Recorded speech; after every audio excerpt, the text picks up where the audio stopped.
Hi students, welcome to படை defence academy. இன்னைக்கு நம்ம எஸ்எஸ்ஜிடிக்காக எல்லாரும் எக்ஸாம் எழுதிட்டு இருப்பீங்க. இதுக்கப்புறம் நிறைய பேருக்கு எக்ஸாம் இருக்குது. அப்ப அதை மையப்படுத்தி நம்ம என்ன பண்றோம்னா, ஹிஸ்டரிக்கு நிறைய பேர் என்ன கேட்டிருந்தோம், ரிவிஷன் கேட்டிருந்தீங்க. சும்மா ஜென்ரலா ஒரு ஓவரால் ரிவிஷன். ஃபுல்லா நம்ம பெருசா பாயிண்ட்ஸ் எல்லாம் காமிக்க போறது கிடையாது. ஜென்ரலா உங்களுக்கு நினைவுபடுத்துவதற்காக ஒரு ரிவிஷன் அப்படியே நீங்க கேட்டுட்டு இருந்தா போதும். ஓகேதா? ஒரு சில விஷயங்கள் நான் எழுதி போடுறேன். ஃபுல்லா ஆரம்பத்துல இருந்து சிந்து நேரத்துல இருந்து கடைசி எண்டிங் வரைக்கும் ஒரு ஓவராலா என்னென்ன பாயிண்ட் எல்லாம் முக்கியம், எப்படிதான் ஞாபகம் வச்சுக்கலாம், எல்லா விஷயத்தையும் இப்படி ஓவராலா சொல்லிட்டு போயிடுறேன். கொஞ்சம் கவனிச்சுக்கோங்க. நிறைய ஷிஃப்ட்ல ஹிஸ்டரிக்கு 3 to 4 கொஸ்டின்ஸ் வந்திருக்கு. நிறைய ஷிஃப்ட் இது கூட நடந்த எக்ஸாம்ல பார்க்கும்பொழுது ஈர மையப்படுத்தி கேள்விகள் இருக்கு. ஓகேதா? மெம்பர்ஸ் மனிதர்களை மையப்படுத்தி கேள்விகள் தான் இருக்கு. ஓகேதா? அப்ப அந்த வரிசையில பாத்திரலாம். அப்ப அந்த வரிசையில ஹிஸ்டரியில தொடங்கக்கூடிய ஹிஸ்டரி டாபிக் என்ன அப்படின்னு பாத்தீங்கன்னா, இந்த ஸ்டோனேஜ் எல்லாம் இருக்கும், கற்காலம் எல்லாம் இருக்கும். அதுல இருந்து பெரிய கேள்வி எப்போது நடந்ததா இன்னைக்கு இந்த தடவை வருதுல. நம்ம இது எதுக்காக சொன்னது, ஓவரால ரிவிஷனுக்காக. ஓகேங்களா? நம்ம ஜிகேல ஹிஸ்டரி பாலிட்டி எல்லாம் கேட்கறாங்கல்ல, அதுக்காக ரிவிஷனுக்காக தான். உங்களுடைய வெல்கம், உங்களுடைய வியூஸ், உங்களுடைய கமெண்ட் செக்ஷன் ஃபீட்பேக்கை பொறுத்து இதை அடுத்தடுத்த சப்ஜெக்ட்டுக்கு நம்ம மூவ் பண்ணி கொண்டு போவோம். அதனால உங்களுக்கு வேல்யூபிள் கமெண்ட்ஸை மென்ஷன் பண்ணுங்க. இப்போ டாபிக்ஸ் குள்ள போகலாம். ஓகே, ஸ்டார்டிங் டாபிக்னா ஐவிசி, சிந்து சமவெளி நாகரிகம். ஓகே, இண்டஸ் வேலி சிவிலைசேஷன். அதுதான் நான் பைலிங்குவலாவே சொல்லிடுறோம் ஒரு பாயிண்ட். ஓகே, இதை ஃபர்ஸ்ட் பேசிக்கா பார்க்கணும். அப்ப சிந்து நாகரிகம்னா சிந்து நதிக்கரையில் அமைந்துள்ளது. ஓகேதா? அதுதான் பெஸ்ட். ஓகேதா? அப்போ கிட்டத்தட்ட ஒரு 3 நாடுகள்ல பரவி இருக்குது. பாகிஸ்தான் ஃபுல்லா, இந்தியா, கொஞ்சமா ஆப்கானிஸ்தான்ல பரவி இருக்குது. கிட்டத்தட்ட 13 லட்சம் சதுர கிலோமீட்டர் அளவுக்கு மிகப்பெரிய பரப்பளவாக இந்த சிந்து சமவெளி நாகரிகம் பரவி இருக்குது. காலங்களை பொறுத்த வரைக்கும் பிசிஇ, பிஃபோர் காமன் எரா, பொது ஆண்டுக்கு முன்பு 3300 இருந்து 1900 வரைக்கும் இதோடைய காலகட்டமா அமைஞ்சிருக்குது. சிந்துவெளி நாகரிகம் தான் இந்தியாவுடைய முதல் நாகரிகம். இது ஒரு நகர நாகரிகம், அர்பன் சிவிலைசேஷன். ஞாபகம் வச்சுக்கிறது, நகர நாகரிகம் இந்திய நாகரிகத்தின் முதுகெலும்பு அப்படின்னு சொல்றோம். ஓகேங்களா?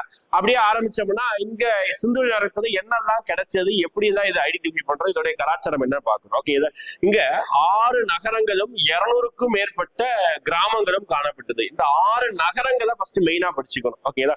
6 நகரங்களை பொறுத்த வரைக்கும் முக்கியமானது என்னதான் ஃபாஸ்டா சொல்லிட பாருங்க. ஃபர்ஸ்ட் ஹரப்பா. ஹரப்பாங்கிறது பாகிஸ்தான்ல ராவி நதிக்கரையில இருக்குது. இதை கண்டுபிடிச்சவர் வந்து தயராம் சாகனி. ஃபர்ஸ்ட் சிந்து நகரத்திலே ஹரப்பா பகுதி தான் கண்டுபிடிக்கப்பட்டது. அப்ப எப்படி சார் சிந்து நகரத்தை பூமிக்கடியில இருந்து கண்டுபிடிச்சாங்க அப்படின்னா, இதை கண்டுபிடிக்கிறதுக்கு நிறைய பேர் வந்து, நிறைய அதிகாரிகள் வந்து ஆர்கியாலஜி பண்ணியிருக்காங்க. ஆனா ரொம்ப முக்கியமா இது வெளிக்கொண்டு வந்தது பாத்தீங்கன்னா, இந்த 1856ல இந்த லாகூர்ல இருந்து நம்மளுடைய இங்க இப்ப கராச்சி வரைக்கும் ஒரு ரயில்வே ட்ராக் அமைச்சாங்க. இந்த ட்ராக் அமைக்கும் போதுதான் இடிபாடுகள் நிறைய சிக்கியது. அதுல வந்து நிறைய கண்டுபிடிக்க ஆரம்பிச்சப்பட்டது. இதை தாண்டி 1924ல சர் ஜான் மார்ஷல் அப்படிங்கிற ஒருத்தர் ஒரு பெரிய கட்டுரையை சிந்து நாகரிகத்தை பத்தி எழுதியிருப்பார். அந்த கட்டுரைக்கு பின்புதான் சிந்துவெளி நாகரிகம் எல்லாராலையும் பேசப்பட்டது. நிறைய அளவுக்கு அங்க அகழ்வாராய்ச்சி செய்யப்பட்டது. அகழ்வாராய்ச்சி செய்வதற்கு உறுதுணையாக இருந்தது யாரு அப்படின்னு பாத்தீங்கன்னா ஏஎஸ்ஐ. ஓகேங்களா? ASI, archaeological survey of India. இது வந்து அலெக்சாண்டர் கன்னிகம் உருவாக்கியிருப்பாரு. 1861ஆம் ஆண்டு உருவாக்கியிருப்பார். ஓகே, அதான் அதோடைய முதல் சர்வேயர் அவர் தான். ஓகே, ஏஎஸ்ஐ, இந்தியா தொல்லியல் அகழ்வாராய்ச்சி நிறுவனம் அப்படின்னு சொல்லுவாங்க. ஓகேங்களா? இதெல்லாம் ஸ்டார்ட் பண்ணியாச்சு. அப்படியே ஸ்டார்ட் பண்ணி எடுத்துக்கிட்டே இருக்கும் பொழுது அகழ்வாராய்ச்சி பண்ணிட்டே இருக்காங்க. ஒவ்வொரு கண்டுபிடிச்சாங்க சொன்னோம்னா, அதுல ஹரப்பா முதல் நகரம் ராவி நதிக்கரையில் பாகிஸ்தான்ல இருக்கு. பாகிஸ்தான்ல மான்டெக் மரி அப்படிங்கிற ஒரு மாவட்டத்துல அமைஞ்சிருக்குது. மான்டெக் மரி, ஹரப்பா மான்டெக் மரி. ஓகேங்களா? கண்டுபிடிச்சவர் யார் சொன்ன? தயராம் சகனி. ஞாபகம் வச்சுக்கோங்க. ஹரே ராம் அப்படி ஞாபகம் வச்சுக்கோங்க. ஹரப்பா தயராம் சகனி, ராம், ஹரே ராம் அப்படின்னு வச்சுக்கோங்க. ராவி நதிக்கரையில். அடுத்து 2வது கண்டுபிடிக்கப்பட்ட ஊர் என்ன அப்படின்னு பாத்தீங்கன்னா, அதுதான் மொத்த சிந்துவெளி நாகரிகங்களிலேயே மிகப்பெரிய ஊர். அதுதான் என்ன ஊரு? மொஹஞ்சாந்தாரோ. கேள்விப்பட்டிருப்பீங்க. மொஹஞ்சாந்தாரோ மிகப்பெரிய ஊரு, 2வது கண்டுபிடிக்கப்பட்ட ஊரு. இது வந்து சிந்து நதிக்கரையிலே இருக்குது. இதுவும் பாகிஸ்தான்ல தான் இருக்குது. ஓகே, சிந்து நதிக்கரையில இருக்குது, பாகிஸ்தான்ல இருக்குது. ஆக்சுவலா மொஹஞ்சாந்தாரோ கண்டுபிடிக்கப்பட்ட போதுதான் நிறைய முக்கியமான விஷயங்கள் மொஹஞ்சாந்தாரோல தான் தோண்டி எடுத்தாங்க. என்ன தோண்டி எடுத்தாங்க அப்படின்னு பாத்தீங்கன்னா, மெயினா வந்து பாத்தீங்கன்னா ஒரு நடன மங்கையின் சிலை ஒண்ணு கிடைச்சது. ஒரு கை இடுப்புல வச்சுட்டு ஒரு கை கீழே போட்டிருக்க மாதிரி ஒரு வெண்கல சிலை கிடைச்சது. அந்த சிலையை செய்யறதுக்காக யோசிச்சு பாருங்க, 5000 வருஷத்துக்கு முன்னாடி இந்த மாதிரி ஒரு டெக்னிக்கலா எந்த ஒரு டெக்னாலஜி, எந்த ஒரு மிஷினுமே இல்லாம சூப்பரா ஒரு சிலை வடிச்சிருக்காங்கன்னா எவ்வளவு பெரிய விஷயம். ஓகேங்களா? அது வந்து மெழுகு வார்க்கும் முறையின் மூலமா உருவாக்கி இருப்பாங்க. லாஸ்ட் வேக்ஸ், மெழுகு வச்சு ஒரு அச்சு வச்சு உருவாக்கி இருப்பாங்க. கிட்டத்தட்ட அது ஒரு வெண்கல சிலை அப்படின்னு சொல்றாங்க. ஓகே, அது இல்லாம பூசாரி அரசன் சிலை, தாடி வச்சுட்டு ஒரு பூசாரி அரசனுடைய சிலை ஒண்ணு இருக்கும். ஓகேங்களா, இது ரெண்டுமே மொகஞ்சதாரோ கிடைக்கப்பட்டது. மொகஞ்சதாரோல மேற்படி பெருங்குளம் கிரேட் பாத் கிடைச்சது. ஓகே, இதெல்லாமே மொகஞ்சதாரோ கிடைச்சது. இது எல்லாமே வேற என்ன ஊர்ல இருக்குன்னா குஜராத்ல மட்டுமே 3 ஊர் கண்டுபிடிச்சாங்க. ஓகேங்களா, லோத்தல், சூர்கோட்டா, அதுக்கப்புறம் பாத்தீங்கன்னா நம்மளுடைய தோலவீரா. இது எல்லாமே நம்ம குஜராத்ல கண்டுபிடிக்கப்படும். திரும்பி சொல்ல பாருங்க, லோத்தல் ரொம்ப முக்கியமான நகரம், துறைமுக நகரம் சொல்றாங்க. அடுத்து சூர்கோட்டா, அடுத்து பாத்துக்கிட்டீங்கன்னா நம்ம தோலவீரா. ஓகே, இது 3மே குஜராத்ல கண்டுபிடிக்கப்பட்டது. அடுத்து ராஜஸ்தான்ல காலிபங்கன் கண்டுபிடிக்கப்பட்டது. இது எல்லாமே ஊரு, அது எந்தெந்த மாநிலங்கள்ல இப்போதைக்கு பிரசன்ஸா இருக்குங்கிறது ரொம்ப முக்கியம். ஓகே, இது இல்லாம பானாவாலி ஹரியானா, அதுக்கப்புறம் ராக்கி ஹரி, அதுவும் ஹரியானா. இது எல்லாமே ஹரியானா இந்த பகுதியில் கண்டுபிடிக்கப்பட்டது. ஓகேங்களா, இது எல்லாமே ஊர் பெயர்கள், அது எந்தெந்த மாநிலத்துல இருக்குங்கிறத பாத்துக்கோங்க. அது மெயினா கேள்வி கேட்கலாம். அப்படியே வந்தீங்கன்னா அந்த சிந்து நாகரிகத்துடைய கலாச்சாரத்தை பத்தி படிக்கிறோம். ஃபர்ஸ்ட் வீடுகள் எப்படி இருந்ததுன்னு கேட்பாங்க. வீடுகள் எல்லாமே சிந்து நாகரிகத்துல அடுக்குமாடி குடியிருப்புகளாக இருந்தது. நான் சொல்லிட்டேன், ஃபர்ஸ்ட் பாயிண்டே சொல்லிட்டேன், இது ஒரு நகர நாகரிகம். அதை மைண்ட்ல வச்சுக்கோங்க. அடுத்தடுத்த பாயிண்ட் ஈஸியா அடுக்குமாடி குடியிருப்புகளாக இருக்கும். ஓகேங்களா, ஃபுல்லா அடுக்குமாடி குடியிருப்பு, 2 மாடி 3 மாடி வீடுகள் இருந்தது. வீடு கட்டுவதற்காக சுட்ட செங்கற்களை பயன்படுத்துறாங்களாமா, ப்ரூன்ட் பிரிக்ஸ் அதை பயன்படுத்துறாங்களாமா. வீடுகள்ல எங்கேயுமே பார்த்தீங்கன்னா ஜன்னல் இருக்காது, ஓப்பன் டோர், ஓப்பன் பண்ணாலே தெருக்கள் வந்துருவாங்க. ஒவ்வொரு வீட்டிலையும் கிணறு வசதி, கழிவறை வசதி, ஒவ்வொரு வீடு தெருக்கள்லையும் குப்பை தொட்டி வசதி. இதெல்லாமே பக்கா ஸ்ட்ரக்சர்டா என்ன பண்ணிருப்பாங்க அப்படின்னு பாத்தீங்கன்னா இந்த தெருக்கள் வந்து அமைஞ்சிருப்பாங்க. தெருக்கள் எல்லாம் எப்படி இருக்குன்னு சொல்றாங்க பாருங்க, சட்டக வடிவத்தில் இருக்குமாமா. சட்டக வடிவம் நம்ம ஊர்ல புதுசா பிளாட் போட்டாங்கன்னா அதுக்கு பாத்தீங்கன்னா நேரா போய் first right, second right, third right, அந்த மாதிரி பக்கா ஸ்ட்ரக்சர்டா ஒவ்வொரு ஸ்ட்ரீட்டுமே கேப் விட்டு நல்லா அகலமா இந்த மாதிரி சூப்பரா கட்டியிருக்காங்க. தெருக்கள் வந்து கிரிட் பேட்டர்ன் சொல்லுவாங்க, சட்டக வடிவத்திலான தெருக்கள் அமைந்துள்ளது. இது ஒண்ணு. ஓகேங்களா, ரைட்டா. அடுத்து வந்துட்டீங்க வச்சுக்கோங்களேன். நம்ம தெருக்களுடைய அமைப்பாட்ட குப்பை தொட்டி, ரெஸ்ட் ரூம் வசதி இருந்தது, கிணறு வசதி இருந்தது. இதெல்லாமே நம்ம சொல்லிட்டோம். அந்த மெயினா இதுக்கப்புறம் சிந்துவெளி நாகரிகத்துல பாதாள சாக்கடை வசதி ரொம்பவே ஸ்ட்ராங்கா இருந்தது. சூப்பரான ஸ்ட்ரக்சர்டான ஒரு பாதாள சாக்கடை வசதி காணப்பட்டது. ஓகேங்களா, ரைட். இது எல்லாமே நம்ம சிந்துவெளி நாகரிகத்துடைய நகர கட்டமைப்பு, டவுன் பிளானிங் அப்படின்னு நம்ம சொல்றோம். ஓகேங்களா, அப்படியே இந்த சைடு வந்துட்டீங்கன்னா நம்மளுடைய சிந்துவெளி நாகரிகத்துடைய தொழில், ஆக்குபேஷன். ஓகேதா, சிந்து நாகரிகத்துல மெயினா வந்து பாத்தீங்கன்னா அக்ரிகல்ச்சர். ஓகேதா, விவசாயம் பண்ணாங்க. விவசாயத்துடைய முதன்மை பயிர் வந்து கோதுமை. பிரைமரி கிராப் என்ன கேட்பாங்க, கோதுமை.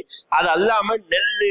ஓகேதா, நெல் மீன்ஸ் பேடி, ரைஸ். ஓகேதா, பருத்தி, அப்புறம் வந்து திணைகள், கேழ்வரகு, குதிரைவாலி, இதெல்லாம் மென்ஷன் பண்ணிருக்காங்க. ஓகேதா, எள்ளு, பருத்தி. ஓகே, பருத்தி கூட விளைவிச்சிருப்பாங்க, மற்ற எல்லா பயிரையும் விளைவிச்சிருப்பாங்க. ஆனா ஒரே ஒரு பயிர் மட்டும் அவங்களுக்கு என்னன்னே தெரியாது, அவங்க பயிரிடவே இல்லை. அது என்ன பயிர்னு கேட்பாங்க, கரும்பு. ஓகே, ஞாபகம், கரும்பு, சுகர் கேன்ங்கிற ஒரு கிராப் வந்து அவங்க கல்டிவேட்டே பண்ணல. ஓகேங்களா, முக்கியமான பாயிண்ட். ஓகேங்களா, அதை நோட் பண்ணி வச்சுக்கிறோம். ஓகேங்களா, அக்ரிகல்ச்சர் மேற்படி அக்ரிகல்ச்சர் என்ன பண்ணுவாங்கன்னா டபுள் கிராப்பிங் பேட்டர்னை ஃபாலோ பண்ணுவாங்க. டபுள் கிராப்பிங்னா இரட்டை பயிரிடும் முறை. ஓகேங்களா, அதாவது இரட்டை பயிரிடுறதுன்னா ஒரு வருஷத்துல பாதி ஒரு பயிர், அடுத்த வருஷத்தோட இன்னொரு பாதி வந்து பாத்தீங்கன்னா இன்னொரு பயிரை வந்து பயிரிடுறாங்க. ஓகேங்களா, 2 பயிரை ஒரு வருஷத்துல மாத்தி பயிரிடுறாங்க. அதுக்கு பேர் தான் இரட்டை பயிரிடும் முறை பின்பற்றுறாங்க. ஓகேங்களா, ஒண்ணு.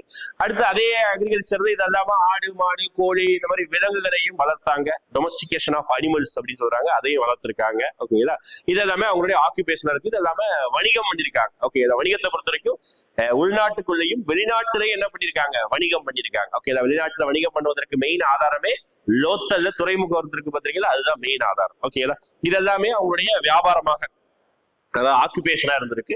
அடுத்து சிந்துவெளி மக்களுடைய என்ன சொல்லலாம், கடவுள் நம்பிக்கையை பத்தி பேசணும். ஓகே, கடவுள் நம்பிக்கையை பொறுத்தவரை சிந்துவெளி மக்கள் கடவுள் நம்பிக்கை இருந்திருக்கு. ஆனா ஹிந்து கடவுளை தான் வழிபட்டாங்கிறதுக்கான ஆதாரம் பெரிய அளவு கிடையாது. ஓகேங்களா, எப்படி கடவுள் வழிபட்டு இருந்திருக்கு சொல்றாங்க. உதாரணத்துக்கு ஒரு இடத்துல ஒரு சீல், ஒரு முத்திரையில பசுபதி சிவாவுடைய முத்திரை காணப்பட்டது சொல்றாங்க. சிவன் மாதிரியான ஒரு தோற்றம், ஒரு பசுபதி சிவாவுடைய முத்திரை, சீல் காணப்பட்டதுன்னு சொல்றாங்க. இது இல்லாம நம்ம மொகஞ்சதாரோ சொன்னோம்ல, தாடி வச்ச ஒரு பூசாரி அரசனுடைய சிலை கிடைத்தது. அப்புறம் காலிபங்கன் ஒரு ஊர் சொன்னா ராஜஸ்தான்ல, அந்த காலிபங்கன்ல ஹோமகுண்டம், நம்ம வீட்டுல கல்யாணத்துல எல்லாம் வளர்ப்பாங்க பார்த்திருக்கீங்க, நெருப்பு குண்டம், அந்த நெருப்பு குண்டம் காலிபங்கன்ல காணப்பட்டது. அப்புறம் கிரேட் பாத்னு ஒண்ணு சொன்னா பெருங்குளம், அதெல்லாம் எதுக்காக வச்சிருக்காங்கன்னா கடவுள் நம்பிக்கை இருக்குது. அதே மாதிரி அவங்க எல்லாருமே தாயத்து, ஓகே, இந்த மாதிரி விஷயங்கள்லாம் அவங்க கட்டியிருக்காங்க. இதெல்லாம் வச்சு அவங்களுக்கு கடவுள் நம்பிக்கை இருந்திருக்கு. ஆனா ப்ராப்பரா ஹிந்து கடவுள் தான் வழிபட்டாங்கிறது கிடையாது. எங்கேயுமே கோவிலுக்குரிய ஆதாரம் கிடையாது. இப்ப எதை சார் வழிபட்டாங்க, பசுபதி சிவா வழிபட்டாங்க, தாய் கடவுள் வழிபட்டாங்க. இது அல்லாம நிறைய விலங்குகளையும் பறவைகளையும் மரத்தையும் வழிபட்டாங்க. நம்ம ஊர்ல வழிபடுறோம்ல, வேப்ப மரத்தை வழிபடுறோம். ஓகே, அரச மரத்தை வழிபடுறோம், பாம்பை வழிபடுறோம், நாய கடவுளா வழிபடுறோம், பைரவர் சாமி அப்படின்னு சொல்றோம். ஓகே, இந்த மாதிரி பறவைகள்ல பருந்து, ஓகேங்களா, கடவுளாக வழிபடுறோம். ஓகேங்களா, இப்போ மயிலுக்கு வாகனமான முருகனுக்கு வாகனமான மயிலை வழிபடுறோம். மாதிரி பறவை, விலங்கு, ஊர்வன எல்லாத்தையும், மரம் எல்லாத்தையும் வழிபட்டாங்க. மெயினா அங்க இது நான் இப்ப சொன்னதுதான் இங்க அங்க சிந்து நேரத்துல அரச மரத்தை மெயினா வந்து கடவுளாக வழிபட்டிருக்காங்க. அரச மரம் ஓகேங்களா கடவுளாக வழிபட்டிருப்பாங்க. பைப்பிள் ட்ரீ அப்படின்னு சொல்றாங்க. ஓகே, அரச மரத்துக்கு கடவுளாக வழிபட்டிருப்பாங்க. இதெல்லாம் ஊர்வன எல்லாத்தையும் கடவுளாக வழிபட்டிருக்காங்க. கடவுள் நம்பிக்கை முடிஞ்சது. ஆனா கோவிலுக்குரிய ஆதாரம் எங்கேயுமே கிடையாது. ஓகேங்களா, அதுக்கப்புறம் சிந்து நாகரிகத்தோட எழுத்து முறை கேட்பாங்க. அந்த மக்களோட எழுத்து முறை எப்படி இருக்குன்னா, நம்ம எல்லாம் நோட்ல எழுதும் போது லெப்ட்ல இருந்து ரைட் எழுதுவோம். ஆனா சிந்து நாகரிகத்தோட எழுத்து முறை வலதிலிருந்து இடதுபுறமாகவும், பின்பு இடதிலிருந்து வலதுபுறமாகவும், பின்பு வலதிலிருந்து இடதுபுறமாகவும், இந்த மாதிரி சிக்ஸாகா இருக்குது. ஃபர்ஸ்ட் ஆரம்பிக்கிறது வலதுல இருந்து இடதுபுறமாக ஆரம்பிக்கிறது. ஓகேங்களா, ஒண்ணு. ஓகேங்களா, இது ரொம்ப முக்கியம். நம்மளுடைய சிந்து வெளி நாகரிகத்துடைய எழுத்து முறை. ஓகேங்களா, அவனுடைய எழுத்து முறையெல்லாம் எப்படி இருக்குன்னா, இந்த மாதிரி இமேஜ் போட்டுதான் எழுத்து முறையே இருக்குமாமா. அதனாலதான் இந்த எழுத்து முறை என்ன சொல்லுவாங்கன்னா சித்திர எழுத்து முறை அப்படின்னு சொல்லுவாங்க. என்ன எழுத்து முறை? பிக்டோகிராபிக் அப்படின்னு சொல்லுவாங்க. என்ன எழுத்து? சித்திரை எழுத்து முறை அப்படின்னு சொல்றாங்க. ஓகேங்களா, இது ரொம்ப முக்கியம். எழுத்து எங்க இருந்து எங்க ஆரம்பிக்கிறாங்க சொல்றாங்க. ஆனா இந்த எழுத்து முறைய இன்னைக்கு வரைக்கும் நம்மளால யாராலையும் புரிந்து கொள்ளவே முடியவில்லை, அண்டர்ஸ்டாண்ட் பண்ணவே இல்லை. ஓகேங்களா, அந்த எழுத்து ஃபுல்லா என்ன சொல்ல வருதுன்னு சொல்லிட்டு எந்த என்ன சொல்ற ஆர்கியாலஜிஸ்டாலையும் பெரிய அளவுக்கு அண்டர்ஸ்டாண்ட் பண்ணி ஃபுல்லா டீகோடு பண்ண முடியல. ஓகேங்களா, புரிஞ்சு கொள்ளல. ஓகேங்களா, அதுதான் எழுத்து முறை. அதான் சித்திரை எழுத்து முறை, பிக்டோகிராபிக் அப்படின்னு சொல்றாங்க. ஓகேங்களா, இப்ப எழுத்து முறை பார்த்தாச்சு. இந்த அளவு செழித்தோங்கிய நம்மளுடைய சிந்து நாகரிகத்துல இன்னொரு விஷயம் விட்டேன். தெரியாத விஷயங்கள் அப்படின்னு சொல்லிட்டு ஒண்ணு சொன்னேன். சுகர் கேன் தெரியாது. இது அல்லாம அவங்களுக்கு குதிரை என்கிற விலங்கு தெரியாது, இரும்பு என்கிற உலோகம் தெரியாது. நல்ல கவனமா கவனிச்சுக்கோங்க. கரும்பு தெரியாது, இரும்பு தெரியாது, குதிரை என்ற விலங்கு தெரியாது. 3 விஷயம் not known, don't have a knowledge, இந்த மாதிரி கேள்வி கேட்கலாம். ஓகே, 3 விஷயம் அவங்களுக்கு தெரியாதவை அப்படின்னு சொல்லிட்டு ஒரு விஷயம் இருக்கு. ஓகேங்களா, ரைட். இதெல்லாம் சிந்து நாகரிகம். இப்ப இந்த அளவுக்கு சிந்து நாகரிகம் செழித்தோங்கி ரொம்ப காலமாக 1000-2000 வருஷமா நல்ல ஃபிளரிஷ்டா ஓகேங்களா செழித்தோங்கி இருந்தது. உண்மையாவே நல்லா வாழ்ந்திருக்காங்க சிந்துவெளி மக்கள். ஓகேங்களா, அப்பேற்பட்ட சிந்துவெளி நாகரிகம் ஒரு கட்டத்துல என்ன ஆக ஆரம்பிச்சது அப்படின்னா அழிவை நோக்கி போக ஆரம்பிச்சது. ஓகேங்களா, அப்ப அழிவை நோக்கி போக ஆரம்பிச்சதுன்னா கிட்டத்தட்ட 1900 அந்த வருடங்கள்ல வெளிநாட்டை சேர்ந்த படையெடுப்பு, அதாவது சிந்துவெளியோட அழிவுக்கு பல காரணம் சொல்றாங்க. ஆனா அதிகமான பிலீவ் பண்ணக்கூடிய ஒரு பயன்னா அந்நியர் படையெடுப்பு. ஓகேங்களா, அந்நியர் படையெடுப்புனா நம்மளுடைய வேத காலத்தை சேர்ந்த ஆரியர்கள். ஓகேங்களா, ஆரியர்களுடைய படையெடுப்பு காரணமாக அதிகமான பேர் என்ன பண்ணாங்க அப்படின்னா சிந்துவெளி மக்கள் அழிஞ்சு போயிட்டாங்க, அதாவது புலம்பெயர்ந்து போயிட்டாங்க சொல்லிட்டு சொல்றாங்க. இது அல்லாம வேற என்ன சொல்றாங்க அப்படின்னு பாத்தீங்கன்னா புலம்பெயர்தல், ஏதாவது கொள்ளை நோய் வந்திருக்கும், ஆற்றங்கரையில இருந்தாலும் எல்லா ஆறுகளுமே ட்ரை ஆயிருக்கு. இந்த மாதிரி நிறைய காரணங்களால சிந்து வெளி நாகரிகம் அழிவுக்கு உள்ளாக்கப்பட்டது. ஓகேங்களா, ஒரு கட்டத்தில் அழிந்தது. அதுக்கப்புறம் அடுத்து என்ன நாகரிகம் உருவானது அப்படின்னு கேட்டீங்கன்னா வேதகால நாகரிகம் அப்படின்னு சொல்றாங்க. ஓகேங்களா, படையெடுத்து வந்த ஆரியர்கள் அவர்களால் உருவாக்கப்பட்ட ஒரு கல்ச்சர் தான் வேதிக் கல்ச்சர் அப்படின்னு சொல்றாங்க. இப்போ வேதிக் கல்ச்சரை பொறுத்த வரைக்கும் அப்படியே இயர் 1500 BCE இருந்து 600 BCE வரைக்கும். ஓகேங்களா, அப்ப இது 2 வகையா சொல்லுவாங்க. முன்வேத காலம், பின்வேத காலம் சொல்லுவாங்க. மொத்தமா இந்த வேத காலங்கிறது ஒரு சின்ன டாபிக் தான், ஆனா நிறைய நுணுக்கமான பாயிண்ட்ஸ் இருக்கும். ஓகேங்களா, இப்போ வேத காலம்னாலே ஆரியர்களை பத்தி படிக்கிறது. ஆரியாஸ் அப்படின்னா நோபல் அப்படின்றது ஒரு பொருள். ஓகேங்களா, அப்ப ஆரியர்கள் எங்க இருந்து வந்தாங்க சொல்றாங்கன்னா ஒரு சில பேர் ஈரான் ஈராக் பகுதியில இருந்து வந்தாங்க சொல்லுவாங்க, ஒரு சில பேர் ஆர்டிக் பகுதியில இருந்து வந்தவர்கள் அப்படின்னு சொல்லிட்டு நிறைய தியரி பேசப்படுகிறது. இந்த வேத கால நாகரிகத்தை பொறுத்த வரைக்கும் இயர் சொல்லிட்டேன். அதுக்கப்புறம் மொத்தமா இந்த வேத காலத்துல 4 வேதங்கள் இருக்காம். எத்தனை வேதங்கள்? 4 வேதங்கள் இருக்குது அப்படின்னு சொல்றாங்க. ஓகே, அந்த வேதங்களுடைய வரிசை ரொம்ப முக்கியம். ரிக், யஜூர், சாம, அதர்வ, இந்த 4 வேதங்கள் தான் இந்த வேத காலத்துல ரொம்ப முக்கியமானது. இது அல்லாம உபநிடதங்கள் காணப்படுகிறது. ஓகேங்களா, இந்த 4 வேதங்களும் என்னங்கிறதையும் நம்ம தெரிஞ்சுக்கணும். ஓகேங்களா, ரைட்டா. இப்ப வேத காலத்தை பொறுத்த வரைக்கும் முன்வேத காலம் ரொம்ப நல்ல சமுதாயமாகவும் எல்லாருக்கும் சமத்துவமா இருக்கக்கூடிய விஷயங்களா இருக்கும். ஆண் பெண் சமமா இருப்பாங்க, ஜாதிய ஏற்றத்தாழ்வு இருக்காது.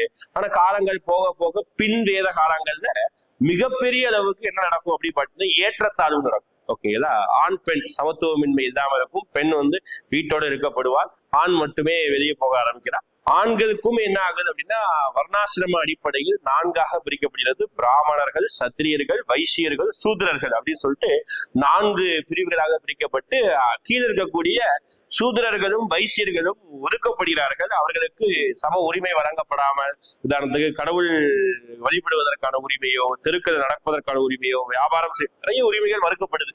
இது எல்லாத்தையுமே இவங்க 2 பேர் மட்டும் அனுப்பிச்சிட்டாங்க, பிராமணர்களும் சத்திரியர்களும். இதெல்லாமே காலங்கள் போக போக பெரிய ஏற்றத்தாழ்வு உருவாகுது.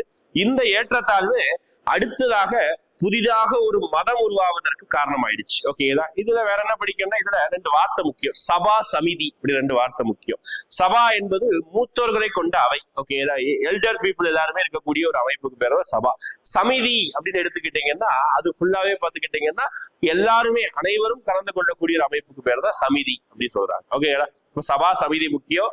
அதுக்கப்புறம் பார்த்துக்கிட்டீங்கன்னா நம்மளுடைய வேத காலம்னு இன்னொரு பேர் சொல்லுவாங்க. வேத காலத்துக்கு இன்னொரு பெயர் வந்து இரும்பு காலம்னு சொல்றாங்க. ஏன் அப்படின்னா சிந்துவெளி நாகரிகத்துல தெரியாத இரும்புங்கிற உலோகத்தை வேத காலத்துல நம்ம கண்டே பிடிச்சோம். ஓகேங்களா? அப்ப வேத காலங்கிறது வந்து ஒரு இரும்ப கண்டுபிடித்ததுனால அது ஒரு அயன் ஏஜ், இரும்பு காலம் அப்படின்னு சொல்லக்கூடிய ஒரு டைம் பீரியடா இருந்தது.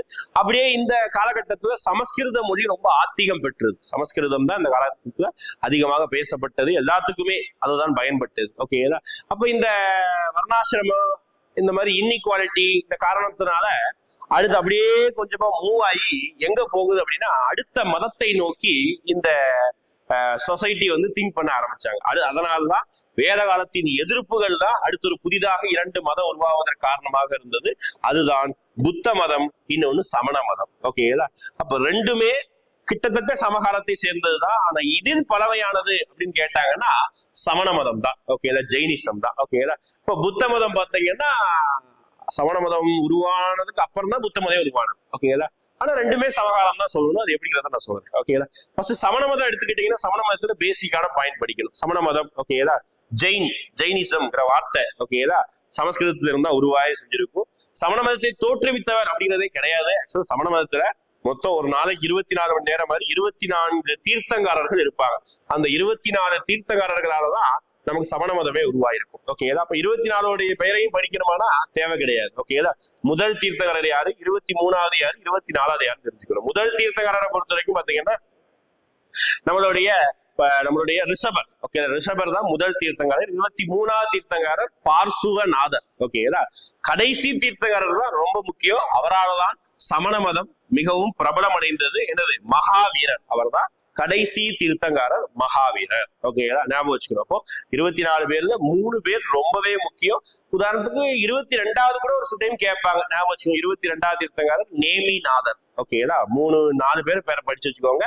அப்ப இதுல மகாவீரராலதான் இந்த சமண மதம் செழித்தோங்கியது, பிரபலம் அடைந்தது, எல்லாராலையும் ஓரளவுக்கு பின்பற்றக்கூடிய விஷயமா மாறினது மகாவீரர் தான். அதனாலதான் இங்க மகாவீரரும் புத்த மதத்தை சேர்ந்த புத்தரும் சமகாலத்தை சேர்ந்தவர் கிட்டத்தட்ட ஒரே மாதிரியான டைம் பீரியட்ல டிராவல் பண்ணிருப்பாங்க. ஓகேங்களா? அதனால மகாவீரரை பத்தி படிக்கும். ஓகேங்களா? அப்ப இங்க சமண மதம் பொறுத்த வரைக்கும் மகாவீரரை சுத்தியதான் எல்லாமே இருக்கு. மகாவீரரை பொறுத்த வரைக்கும் அவர் சொன்ன போதனைகள், அவருக்கு அவரால் நடந்த மாற்றங்கள் எல்லாமே படிச்சுக்கணும். அப்ப அவர் சொன்னது என்ன அப்படி சொல்றாங்க அப்படின்னா, மகாவீரர் மக்களிட்ட 3 ரத்தினங்களை பின்பற்ற சொன்னார். அதாவது அவர் போதித்தது 3 ரத்தினா அப்படின்னு சொல்லுவாங்க. நல்ல செயல், ஓகே, நம்பிக்கை, இந்த மாதிரி ஒரு 3 கண்டிஷன் சொல்றாங்க. இந்த 3 கண்டிஷனை பின்பற்றினா உங்களுக்கு இந்த கர்மா, ஓகேங்களா, அதாவது பிறப்பு இறப்புங்கிற ஒரு சைக்கிள், அதுக்கு காரணம் வந்து உங்களுடைய கர்மா தான். அதுல இருந்து நீங்க விடுபடணும்னா இந்த 3 ரத்தினாவை பின்பற்றுங்க, இதுதான் சொல்றாங்க. ஓகேங்களா? இதுதான் வந்து மகாவீரருடைய போதனையா இருக்குது. மகாவீரர் இறந்ததுக்கு அப்புறம் அவருடைய மதம் காலப்போக்குல 2 பிரிவுகளாக பிரியுது. சமண மதத்தின் 2 பிரிவுகள். ஓகேங்களா? ஞாபகம், சமண மதத்தின் 2 பிரிவுகள். ஒண்ணு வந்து பாத்தீங்கன்னா ஆக்சுவலா சமண மதம் தான் புத்த மதத்தை விட ரொம்ப ஸ்ட்ரிக்டான ரூல்ஸ் அண்ட் ரெகுலேஷன் உடையது. உதாரணத்துக்கு நீ என்னைக்கு வந்து உன்னுடைய அந்த கர்மா வந்து ரிலீவ் பண்ண நினைக்கிறையோ அப்போ வந்து நீ வந்து நிறைய கொள்கைகளை பின்பற்றணும். உதாரணத்துக்கு கொல்லாமை இப்படி ஒரு கொள்கை உண்டு. கொல்லாமைனா யாருக்கும் எந்த உயிரினத்தையும் கொல்லக்கூடாது. எந்த உயிரினத்தையும் மீன்ஸ் செடி கொடிகளையோட கொல்லக்கூடாது. செடி கொடிகளை கொல்லக்கூடாதுன்னா நீ உணவே உண்ணக்கூடாது. என்னைக்கு நீ வந்து இந்த இதுல இருந்து விடுதலை பெறணும்னு நினைக்கிறையோ அன்னைக்கு நீ வந்து உண்ணா நோம்பி இருந்து செத்து போகணும். அதுதான் வந்து இந்த மதத்துடைய கொள்கை. ரொம்ப கொஞ்சம் ஹார்டான கொள்கையா தான் இருக்கும். இதெல்லாம் இந்த கொள்கையெல்லாம் காலப்போக்குல மாற ஆரம்பிக்குது. ஓகேங்களா? மாற ஆரம்பிக்குது. அப்படி மாற ஆரம்பிக்கும் போதுதான் சமண மதம் 2ஆக பிரிவுறுது. ஒண்ணு திகம்பரர்கள் அப்படின்னு சொல்றாங்க, இன்னொன்னு ஸ்வதேம்பரர்கள் அப்படின்னு சொல்றாங்க. ரொம்ப பேர் முக்கியம். ஓகேங்களா? யாரு? திகம்பரர்கள், ஸ்வதேம்பரர்கள். இந்த மாதிரி எல்லா மதமும் பிரிவுக்குள்ளாகப்படும். புத்த மதமும் பிரிவுக்குள்ளாகப்படும். அந்த திகம்பரர்கள் தான் யாரு அப்படின்னு பாத்துக்கிட்டீங்கன்னா நம்மளுடைய உண்மையாக மகாவீரர் என்ன கொள்கைகளை சொன்னாரோ அதுதான் திகம்பரர்கள். ஓகேங்களா? உண்மையாவே மகாவீரர் என்ன கொள்கை சொன்னாரோ அதுதான் திகம்பரர்கள். ஸ்வதேம்பரர்கள் யாரு அப்படின்னு பாத்தீங்கன்னா காலப்போக்கில மாத்திக்கிட்டாங்க. அதான் இவங்க பழமைவாதிகள், இவங்க நவீனவாதிகள் அப்படின்னு சொல்லுவாங்க. இப்ப திகம்பரர்கள் உண்மையாவே நம்ம மகாவீரர் சொன்ன மாதிரி உண்ணாநோம்பு இருந்து இறந்து போவாங்க. ஆடை அணிய மாட்டாங்க, ஆடை அணியிறது கூட பாவம் அப்படிங்கிற அளவுக்கு இருப்பாங்க. ஓகே, உண்மையாவே ஆடை அணிய மாட்டாங்க. ஆனா சுதேந்திரர்கள் சாப்பிடுவாங்க, புலால் உண்ண மாட்டாங்க, அசைவம் சாப்பிட மாட்டாங்க, பூமி கீழே விளைஞ்சது சாப்பிட மாட்டாங்க. இங்க ஆடை அணியாம இருக்க மாட்டாங்க. புதுமைவாதிகள் வெண்மை நிற ஆடையை மட்டும் அணிவாங்க. இந்த மாதிரி காலத்துக்கு ஏத்த மாதிரி கொள்கைகளை மாத்திக்கிட்டாங்க. 2 பிரிவுகள் ரொம்ப முக்கியம். இவங்க ஆர்த்தடாக்ஸ், இவங்க வந்து மாடர்னிஸ்ட் அப்படின்னு ஞாபகம். ஓகே, இப்ப இதுதான் சமண மதம். சமண மதத்தை சேர்ந்த மன்னர்களை பொறுத்த வரைக்கும் சமண மதத்துல மெயினா ஃபர்ஸ்ட் ஒரு வந்ததுன்னா மௌரிய வம்சத்தை தோற்றுவித்த சந்திரகுப்த மௌரியர். அவர் ரொம்ப சமண மதத்தை ரொம்ப கடுமையாக பின்பற்றி தன்னுடைய இறுதி காலத்துல நார்த் இந்தியாவில இருந்து பாடலிபுத்திராவில இருந்து கர்நாடகா வரைக்கும் வந்து சிரவண பெதேகோலா அந்த பகுதியில வந்து தன்னுடைய உண்ணாநோம்பு இருந்து தன்னுடைய உயிரை வந்து தியாகம் பண்ணியிருப்பார். ஓகேங்களா?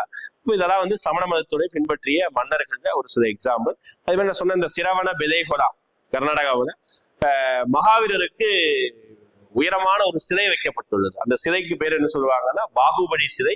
உண்மையான பேர் வந்து கோமதீஸ்வரர் சிலை அப்படின்னு சொல்றாங்க. ஓகே, அந்த பேருக்கு நான் சொன்ன ஹிண்ட் பாயிண்ட் எல்லாம் ஞாபகம் வச்சுக்கிட்டேன்னு கேட்டீங்கன்னு வச்சுக்கோங்களேன், அப்படியே எக்ஸாமோட கனெக்ட் பண்ணிடலாம், ஆப்ஷன் இன்வைட் பண்ணி கூட நம்ம போட்டுடலாம். ஓகே, இதுதான் வந்து நம்ம சமண மதம். அடுத்து புத்த மதம் எடுத்துக்கிட்டீங்கன்னா, புத்த மதம் அங்க சமண மதத்துல 24 பேரு, இங்க புத்த மதத்துல அப்படி நிறைய பேர் தான் கிடையாது, ஒரே ஒரு ஆள் தான் புத்தர். ஓகேங்களா? புத்தரை பொறுத்த வரைக்கும் சித்தார்த்த கௌதம புத்தர் அப்படின்னு சொல்லுவாங்க. ஒரே ஒரு ஆள் தான். அங்க மகாவீரரும் சத்திரிய வம்சத்தை சேர்ந்தவர், இவரும் சத்திரிய வம்சத்தை சேர்ந்தவர். அப்போ புத்தர் வந்து வீட்டை விட்டே பெரிய கோட்டையை விட்டே வெளியே வந்திருக்க மாட்டாரு. ஒரு 30வது 29வது ஏஜ்ல கோட்டையை விட்டு வெளியே வரும் பொழுது அவர் 4 காட்சிகளை பார்க்கிறாரு. காட்சிகளை பார்த்ததுக்கு அப்புறம் அவர் மனசு மாறுறாரு. ஏதோ ஒன்று யோசிச்சுட்டு அப்படியே நேரா பீகார் பகுதியில புத்த கயா பகுதியில ஒரு போதி மரம், அரச மரத்துக்கு அடியில என்ன பண்றாரு, தியானம் மேற்கொள்றார். கிட்டத்தட்ட 49 நாள் தியானம் மேற்கொள்கிறார். இந்த பாயிண்ட் ரொம்ப முக்கியம். ஓகேங்களா? 49 தியானம் மேற்கொள்கிறார். அங்க வந்து நம்ம சமண மகாவீரர் வந்து பாத்தீங்கன்னா அவர் தியானம் சொல்ல முடியாது, அவர் வந்து ஞானம் பெற்றதுக்காக 12.5 ஆண்டுகள் வந்து செலவு பண்ணியிருப்பாரு அப்படின்னு சொல்லுவாங்க. கைவதிய நிலை அப்படின்னு சொல்லுவாங்க. அங்க அவர் வந்து 12.5 ஆண்டுகள் செலவு பண்ணியிருப்பாரு. இவர் 49 நாள் வந்து அந்த அரச மரத்து அடியில என்ன பண்ணிருப்பாருன்னா தியானம் பெற்று 49ஆம் நாள் கண் விழித்து ஞானம் பெற்றிருப்பார். மேற்படி புத்தர் வந்து பாத்தீங்கன்னா சாக்கிய முனி என்கிற ஒரு பட்டப்பெயரோடு அழைக்கப்படுகிறார் புத்தர். ஓகேங்களா? அதுக்கப்புறம் புத்தருடைய கொள்கைகளும் முக்கியம். ஓகேங்களா? புத்தரை பொறுத்த வரைக்கும் அந்த 49 நாள் வந்து தியானம் பெற்றுட்டு அப்படியே நேரா போய் மக்கள்கிட்ட சொற்பொழிவு ஆற்றுகிறார். அதுலதான் சொல்லுவாங்க புத்தருடைய முதல் சொற்பொழிவு அப்படின்னு சொல்லிட்டு ஒரு பாயிண்ட் கேட்பாங்க. புத்தருடைய முதல் சொற்பொழிவு வாரணாசி சாராநாத் மான்கள் பூங்காவில் தன்னுடைய முதல் சொற்பொழிவு. அந்த சொற்பொழிவுக்கு பேர் கேட்பாங்க தர்ம சக்கர பரிவர்த்தனா அப்படின்னு சொல்லுவாங்க. அந்த முதல் சொற்பொழிவுடைய பெயர். ஓகே, தர்ம சக்கர பரிவர்த்தனா. அதுக்கு அடுத்து அப்படியே புத்தர் இந்த சைடா இல்ல அப்படியே முதல் சொற்பொழிவா முடிஞ்சிட்டு அங்க வந்து அவர் திரீரத்னாவை பின்பற்ற சொன்னாரா. இவர் என்ன சொல்றாருன்னா புத்தர் வந்து 80 பாதையை பின்பற்றுறார். 8-fold path அப்படின்னு சொல்லுவாங்க. இதுதான் கன்ஃபியூஸ் ஆகக்கூடிய ஏரியா. அவர் வந்து 3 விஷயத்த சொல்றாரு, இவர் 8 விஷயத்த சொல்றாரு. 1. ஓகேங்களா? அடுத்து அவர் வந்து பாத்தீங்கன்னா 12.5 வருஷம், இவர் 49 நாள். இந்த மாதிரி அந்த ஒரே விஷயம் தான், வேற வேற நம்பர்ஸ் வேற வேற டேட்டாஸ படிக்கணும், அவ்வளவுதான். ஓகேங்களா? புத்தருக்கும் மகாவீரருக்கும் அதே மேற்படி சொல்ல போனா 2 பேருடைய கொள்கையும் கிட்டத்தட்ட சேம் தான். அதான் சொன்னேன், அவருடைய கொள்கை கொஞ்சம் ஹார்டா இருக்கும், இவருடைய கொள்கை கொஞ்சம் ஸ்மூத்தா இருக்கும். என்ன சொல்றாரு, சாப்பிடாமலாம் இருக்க முடியாது, சாப்பிடுங்க, புலால் உண்ணாதீங்க அப்படின்னு சொல்லிடுவாரு. அவ்வளவுதான். மேற்படி மண்ணுக்கு வளைஞ்சது எல்லாத்தையும் இங்க சாப்பிடலாம். இங்க புத்த மதத்துல தான் பெண்களும் துறவி ஆகலாம் மெயின் புத்த மதத்துல. மாதிரி ஓரளவுக்கு லிபரலான பிரின்சிபல்ஸ் தான் இருக்கும். ஓகே, இந்த லிபரலான பிரின்சிபல்ஸே காலப்போக்குல புத்தர் இறந்து போனதுக்கு அப்புறம் புத்த மதம் மேலும் 2 பிரிவுகளாக பிரிஞ்சுட்டு, அங்க எப்படி பிரிஞ்சதோ அதே மாதிரி 2 பிரிவுகளாக. என்ன பிரிவுகளா பிரிஞ்சிச்சு அப்படின்னு பாத்தீங்கன்னா, ஒரு சைடு புத்தர் உண்மையாவே என்ன சொன்னாரோ அந்த பிரிவு, இன்னொரு சைடு காலத்துக்கு ஏத்த மாதிரி மாறிக்கிட்டாங்க. அதுதான் அடுத்த பிரிவு. ஓகேங்களா? இப்போ உண்மையாவே என்ன புத்தர் என்ன சொன்னாரோ அந்த பிரிவுக்கு பேர் என்ன சொல்றாங்கன்னா ஹீனயானம் அப்படின்னு சொல்றாங்க. ஓகே, ஹீனயான பிரிவு புத்த மதத்தோட ஒரு பிரிவு, புத்தர் உண்மையாவே சொன்ன பிரிவு. இன்னொரு பிரிவு என்னன்னா மகாயானம். ஓகேங்களா? இன்னொரு பிரிவு என்னன்னா மகாயானம். ஓகேங்களா? இதுல புத்தர் சொல்லாத வேற சில விஷயங்கள் காலப்பட மாத்திக்கிறாங்க. உதாரணத்துக்கு புத்தர் வந்து சிலை வழிபாடு கூடாதுன்னு சொன்னாரு. ஓகேங்களா? அதனால ஹீனயான மக்கள் தான் சிலை வழிபாடு பண்ணல. ஆனா காலப்போக்குல மகாயான மக்கள் புத்தருக்கே சிலை வச்சு கும்பிட ஆரம்பிச்சிட்டாங்க. அதுதான் இந்த பிரிவுக்கு காரணம். ஓகேங்களா?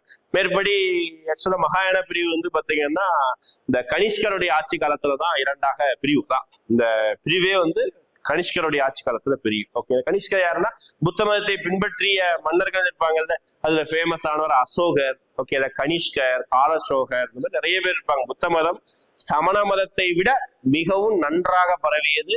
ஏன் இன்னைக்கு டேட்ல உலகத்துல இந்தியால மட்டும்தான் சமண மதம் இருக்கு. ஆனா புத்த மதம் இந்தியாவில இருந்து கிழக்கு நோக்கி பாத்தீங்கன்னா எல்லா நாடுகளையும் இருக்கு. சைனா, ரஷ்யா, இந்த சைடு தாய்லாந்து, தைவானு, கம்போடியா, அந்த சைடு கொரியா, ஜப்பான், எல்லா இடங்களையும் புத்த மதம் இருக்கு. ஓகேதா, காரணம் நல்ல லிபரலான கொள்கைகள் எல்லா வியாபாரிகளும் அதை பரப்பிக்கிட்டாங்க. இதுதான் புத்த மதம். ஓகேங்களா, புத்த மதம் முடிஞ்சது. மேற்படி சமண மதத்துல 2 மாநாடு நடைபெற்று இருக்கும். பிளேஸ் பாத்துக்கோங்க.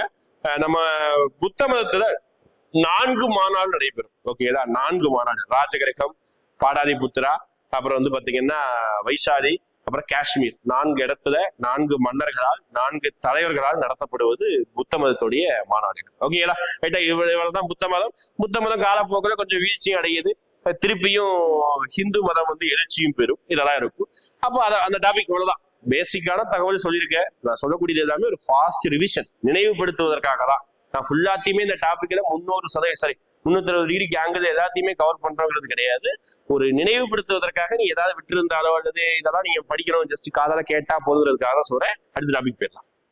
ஓகே, அடுத்து ரொம்ப முக்கியமான ஒரு ஹிஸ்டரி, ரொம்ப முக்கியமானதுன்னா குப்தர்கள். ஓகே, குப்தாஸ் ரொம்ப முக்கியம். நம்ம மன்னர் பரம்பரையை பொறுத்த வரைக்கும் ஆக்சுவலா மௌரியாஸ் தான் இந்தியாவிலேயே ஃபர்ஸ்ட் தொடங்கக்கூடிய ஒரு மன்னர். ஓகே, அதாவது பேரரசு அப்படின்னு சொல்றாங்க. ஓகே, மகாதாருக்கு அப்புறம் மௌரியார்கள் தான். மௌரியர் தான். அசோகரை பத்தி கொஞ்சம் படிச்சுக்கணும். ஓகேதா, சொல்லல, பேசிக்கா சொல்லிடுறேன் மௌரியா வேணாம். ஓகேதா, மௌரியை பொறுத்த வரைக்கும் சந்திரகுப்த மௌரியர் அவர் தான் உருவாக்கி இருப்பாரு. அவருக்கு ஹெல்ப் பண்ணது யாருன்னு கேட்பாங்க. நம்மளுடைய விஷ்ணுகுப்தா என்று அழைக்கப்படக்கூடிய கௌட்டதியார் அவர் தான் என்ன பண்ணிருப்பாரு, சாணக்கியா அவர் தான் என்ன பண்ணிருப்பாருன்னா சந்திரகுப்த மௌரியாவுக்கு ஹெல்ப் பண்ணி மௌரிய வம்சத்தை உருவாக்கி இருப்பாங்க. மௌரிய வம்சத்துல ஆகச்சிறந்த மன்னராக, ரொம்ப ஃபேமஸான மன்னராக அசோகர் அறியப்படுகிறார். அசோகரை பொறுத்த வரைக்கும் அவர் பௌத்த மதத்தை பின்பற்றியவர். அவர் பாத்தீங்கன்னா அவருடைய பட்டப்பெயர் ரொம்ப முக்கியம், தேவனாம் பிரியதர்சி. ஓகே, அசோகர்னாலே நமக்கு எல்லாருக்கும் டக்குன்னு ஞாபகம் வரக்கூடியது பாத்தீங்கன்னா அவர் கலிங்க போர். ஓகே, அந்த போருக்கு பின்பு தன்னுடைய மனநிலையை மாற்றிக்கொண்டார். ஓகே, கலிங்க போருடைய வருஷம் கேட்பாங்க. BCE கிமு 261ஆம் ஆண்டு. ஓகேங்களா, இப்ப கலிங்க போரு ரொம்ப முக்கியம். 261 BCE. அதற்கு பின்பு தன்னுடைய மனதை போரில்லா கொள்கை, நோ வார் பாலிசியை என்ன பண்ணாரு, அசோகர் பின்பற்ற ஆரம்பிச்சார். அசோகருடைய பட்டப்பெயர் முக்கியம். கடைசி காலகட்டத்துல தன்னுடைய பசங்களை இலங்கைக்கு அனுப்பி பௌத்த மதத்தை பரப்புவதற்காக இலங்கைக்கு அனுப்புவார். ஓகே, இதுதான் அசோகருடைய ஒரு லிட்டில் பிட் பாயிண்ட்ஸ். ஓகேங்களா, இதெல்லாம் அசோகர் டைம்ல கல்வெட்டுகள்லாம் ரொம்ப முக்கியம். அசோகருடைய கல்வெட்டு தான் ஆப்கானிஸ்தான்ல இருந்து இங்க சவுத்துல நம்ம தமிழ்நாடு வரைக்குமே கிடைக்கும். ஓகே, அந்த அளவுக்கு அசோகருடைய கல்வெட்டுகள் ரொம்ப ஃபேமஸ் ஆனது. பாறை கல்வெட்டு, தூண் கல்வெட்டு நிறைய கிடைச்சு. ஓகே, இப்ப அந்த மௌரிய வம்சம் எல்லாம் முடிஞ்சதுக்கு அப்புறம் ரொம்ப ஃபேமஸா பெரிய அளவுக்கு ஒரு வளர்ந்த ஒரு வம்சம்னா குப்தர்கள் தான். ஓகேதா, குப்தா டைனஸ்டி தான் அடுத்து ரொம்ப பெரிய ஒரு வம்சமாக காணப்படுகிறது. ஓகேதா, குப்தர்களை பொறுத்த வரைக்கும் பாத்தீங்கன்னா மன்னர்கள் தான். அப்படியே ஒரு ஆர்டரா மன்னருடைய பேர் தெரிஞ்சுக்கிட்டீங்கன்னாலே மீதியை தான் ஈஸியா படிச்சிடலாம். ஃபர்ஸ்ட் மன்னர்களுடைய பேர் மட்டும் சொல்ற பாருங்களேன். ஸ்ரீகுப்தர் அவர் தான் குப்த வம்சத்தை தோற்றுவித்தார். அடுத்து கடோத்கச்சர், ஸ்ரீகுப்தருடைய பையன். அடுத்து பாத்தீங்கன்னா சந்திரகுப்தா 1, முதலாம் சந்திரகுப்தர் சொல்றோம். அடுத்து சமுத்திரகுப்தர். அடுத்து ராமகுப்தர் வருவாரு. ஆனா அவரை அடிச்சு நொறுக்கிட்டு அவர் தம்பி உடனே ஆட்சிக்கு வந்துருவாரு, 2ஆம் சந்திரகுப்தர். அடுத்து சின்ன சின்ன மன்னர்கள் தான். ஓகே, 2ஆம் சந்திரகுப்தருக்கு அப்புறம் ஸ்கந்தகுப்தர், குமாரகுப்தர், அப்படியே வரிசையா லாஸ்டா போனீங்கன்னா விஷ்ணுகுப்தாவோட மொத்த குப்த வம்சம் முடிஞ்சிடும். குப்த வம்சத்துல 10-12 மன்னர்கள் இருந்தாலும் நீங்க செலக்டிவா ஒரு 3-4 மன்னர்களை மட்டும் கொஞ்சம் டீட்டெயிலா படிச்சாலே போதும். ஓகேங்களா, இப்ப ஸ்ரீகுப்தர் உருவாக்குனாரு, அவரை பத்தி பெரிய அளவுக்கு எதுவும் பாயிண்ட் கிடையாது.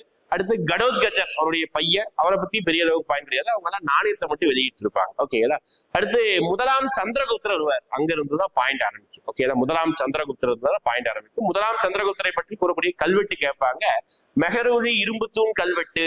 ஓகேங்களா, முதலாம் சந்திரகுப்தரை பற்றி கூறக்கூடிய கல்வெட்டு மெஹரூலி இரும்புத்தூண் கல்வெட்டு.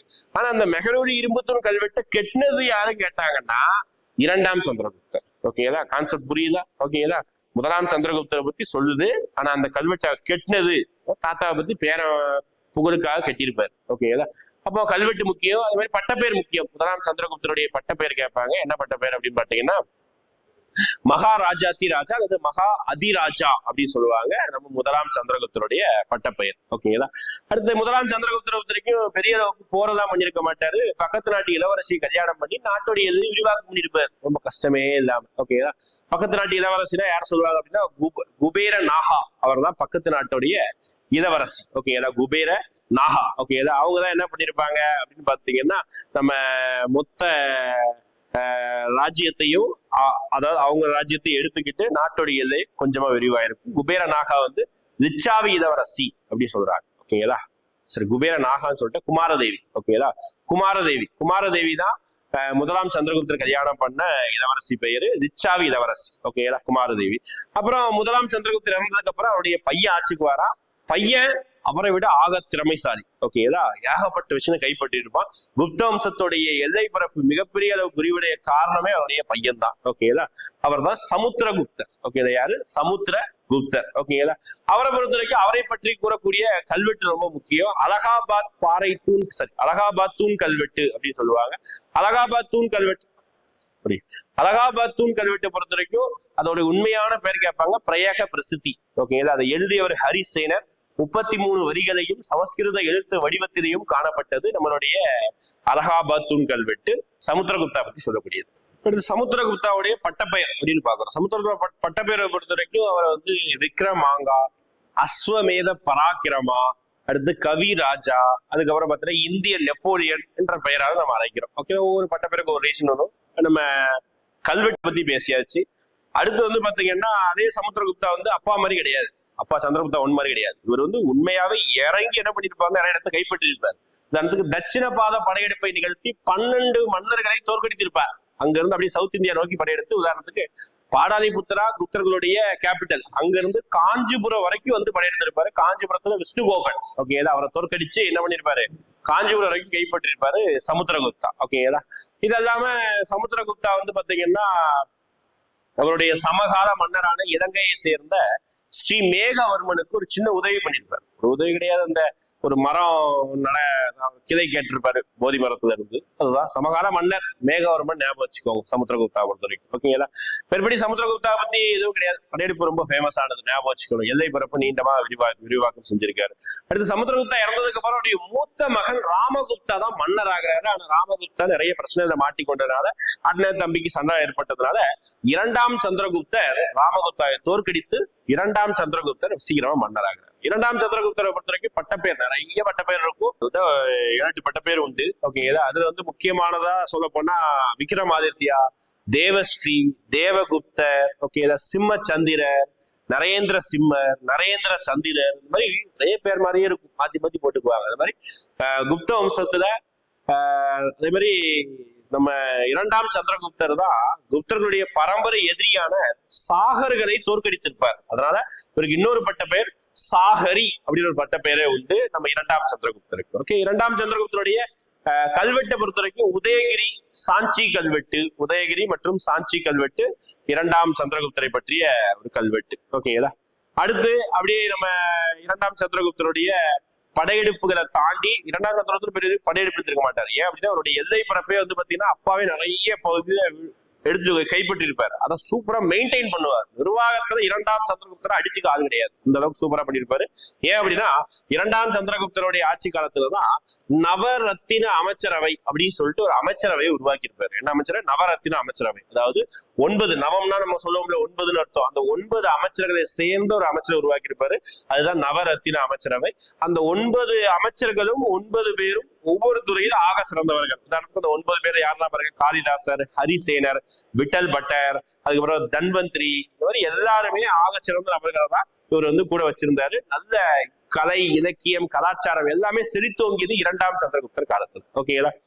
அடுத்து தன்னுடைய மகளை வந்து பக்கத்து நாட்டு இளவரசனுக்கு கல்யாணம் பண்ணி கொடுத்துருப்பாரு. ஓகேங்களா. இதெல்லாமே அந்த வரலாற்று இதுல வந்து பாயிண்ட்ல வந்து மென்ஷன் ஆயிருக்கும். ஓகேங்களா. இரண்டாம் சந்திரகுப்தருக்கு அப்புறம் கொஞ்சம் கொஞ்சமா வீழ்ச்சி அடைய ஆரம்பிச்சிருக்கும். இரண்டாம் சந்திரகுப்தருக்கு அப்புறம் பாத்துக்கிட்டீங்கன்னா ஸ்கந்தகுப்தர் வந்திருப்பாரு. ஆக்சுவலா ஸ்கந்தகுப்தாவை தான் நம்ம கடைசி குப்த பேரரசர்னே சொல்லுவோம். அந்த அளவுக்கு ஸ்கந்தகுப்தர் வந்து கிட்டத்தட்ட டு பி எண்ட் அந்த அளவுக்கு வந்துடும். ஓகேங்களா. ஸ்கந்தகுப்தா டைம்ல முக்கியமா ஹீனர்கள் படையெடுப்பு நிகழும். அதுதான் வந்து ஸ்கந்தகுப்தாவுடைய வீழ்ச்சிக்கு காரணம். ஓகேங்களா, ஹீனர்கள். ஓகேங்களா, ஹன்ஸ் இன்வேஷன் அப்படின்னு சொல்லுவாங்க. ஓகேங்களா, இந்த ஹீனர்கள் படையெடுப்பு காரணமாக ஸ்கந்தகுப்தா கொஞ்சம் கொஞ்சம் கொஞ்சம் கொஞ்சமா டிகிரேட் ஆகும். குப்த வம்சம் டிகிரேட் ஆகும்.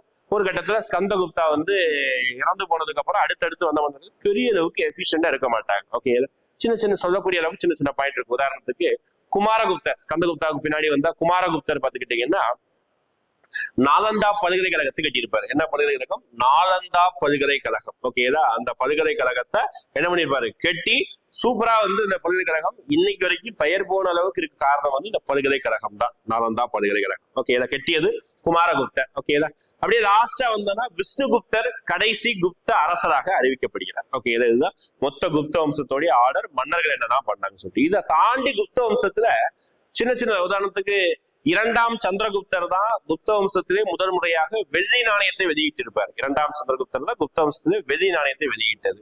இதெல்லாம் குப்த வம்சத்துடைய சின்னம் கேட்பாங்க. சின்னத்தை பொறுத்த வரைக்கும் கருடன் தான் குப்த வம்சத்துடைய சின்னம்.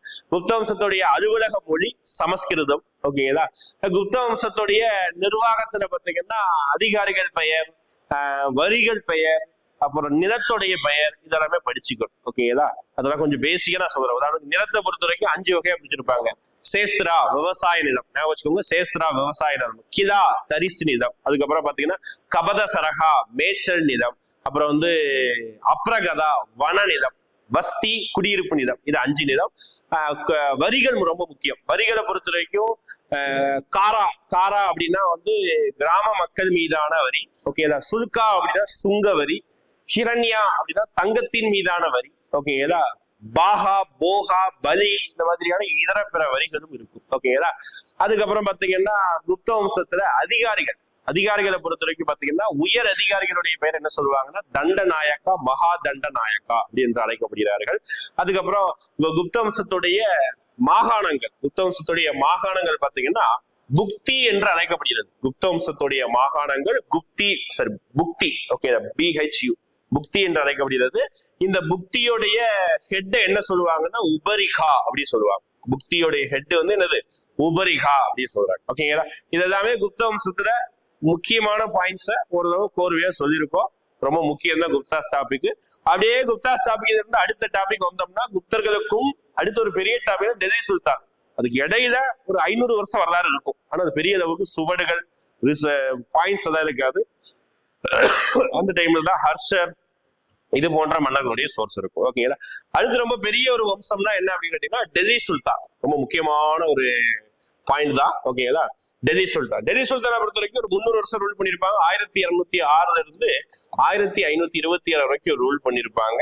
டெல்லி சுல்தான் இந்தியாவில் ஆட்சி புரிவதற்கு காரணமே அதுக்கு முன்னாடி ஒரு 100-200 வருஷம் இஸ்லாமியர்கள் இந்தியாவுக்கு கொஞ்சம் கொஞ்சமா படையெடுத்திருப்பாங்க. ஓகேங்களா, இஸ்லாமியர்களை பொறுத்த வரைக்கும் 3 பேருடைய படையெடுப்பு ரொம்ப முக்கியம். ஃபர்ஸ்ட் வந்து முகமது பின் காசிம், அடுத்து முகமது கஜினி, அடுத்து முகமது கோரி. ஓகேங்களா, ஃபர்ஸ்ட் வந்தது முகமது பின் காசிம். கஜினி முகமது இந்தியாவின் மீது 13 முறை படையெடுத்திருப்பாரு சொல்லுவாங்க. கடைசியா முகமது கோரி படையெடுத்திருப்பார். ஓகேங்களா, முகமது கோரி படையெடுத்திருப்பாரு.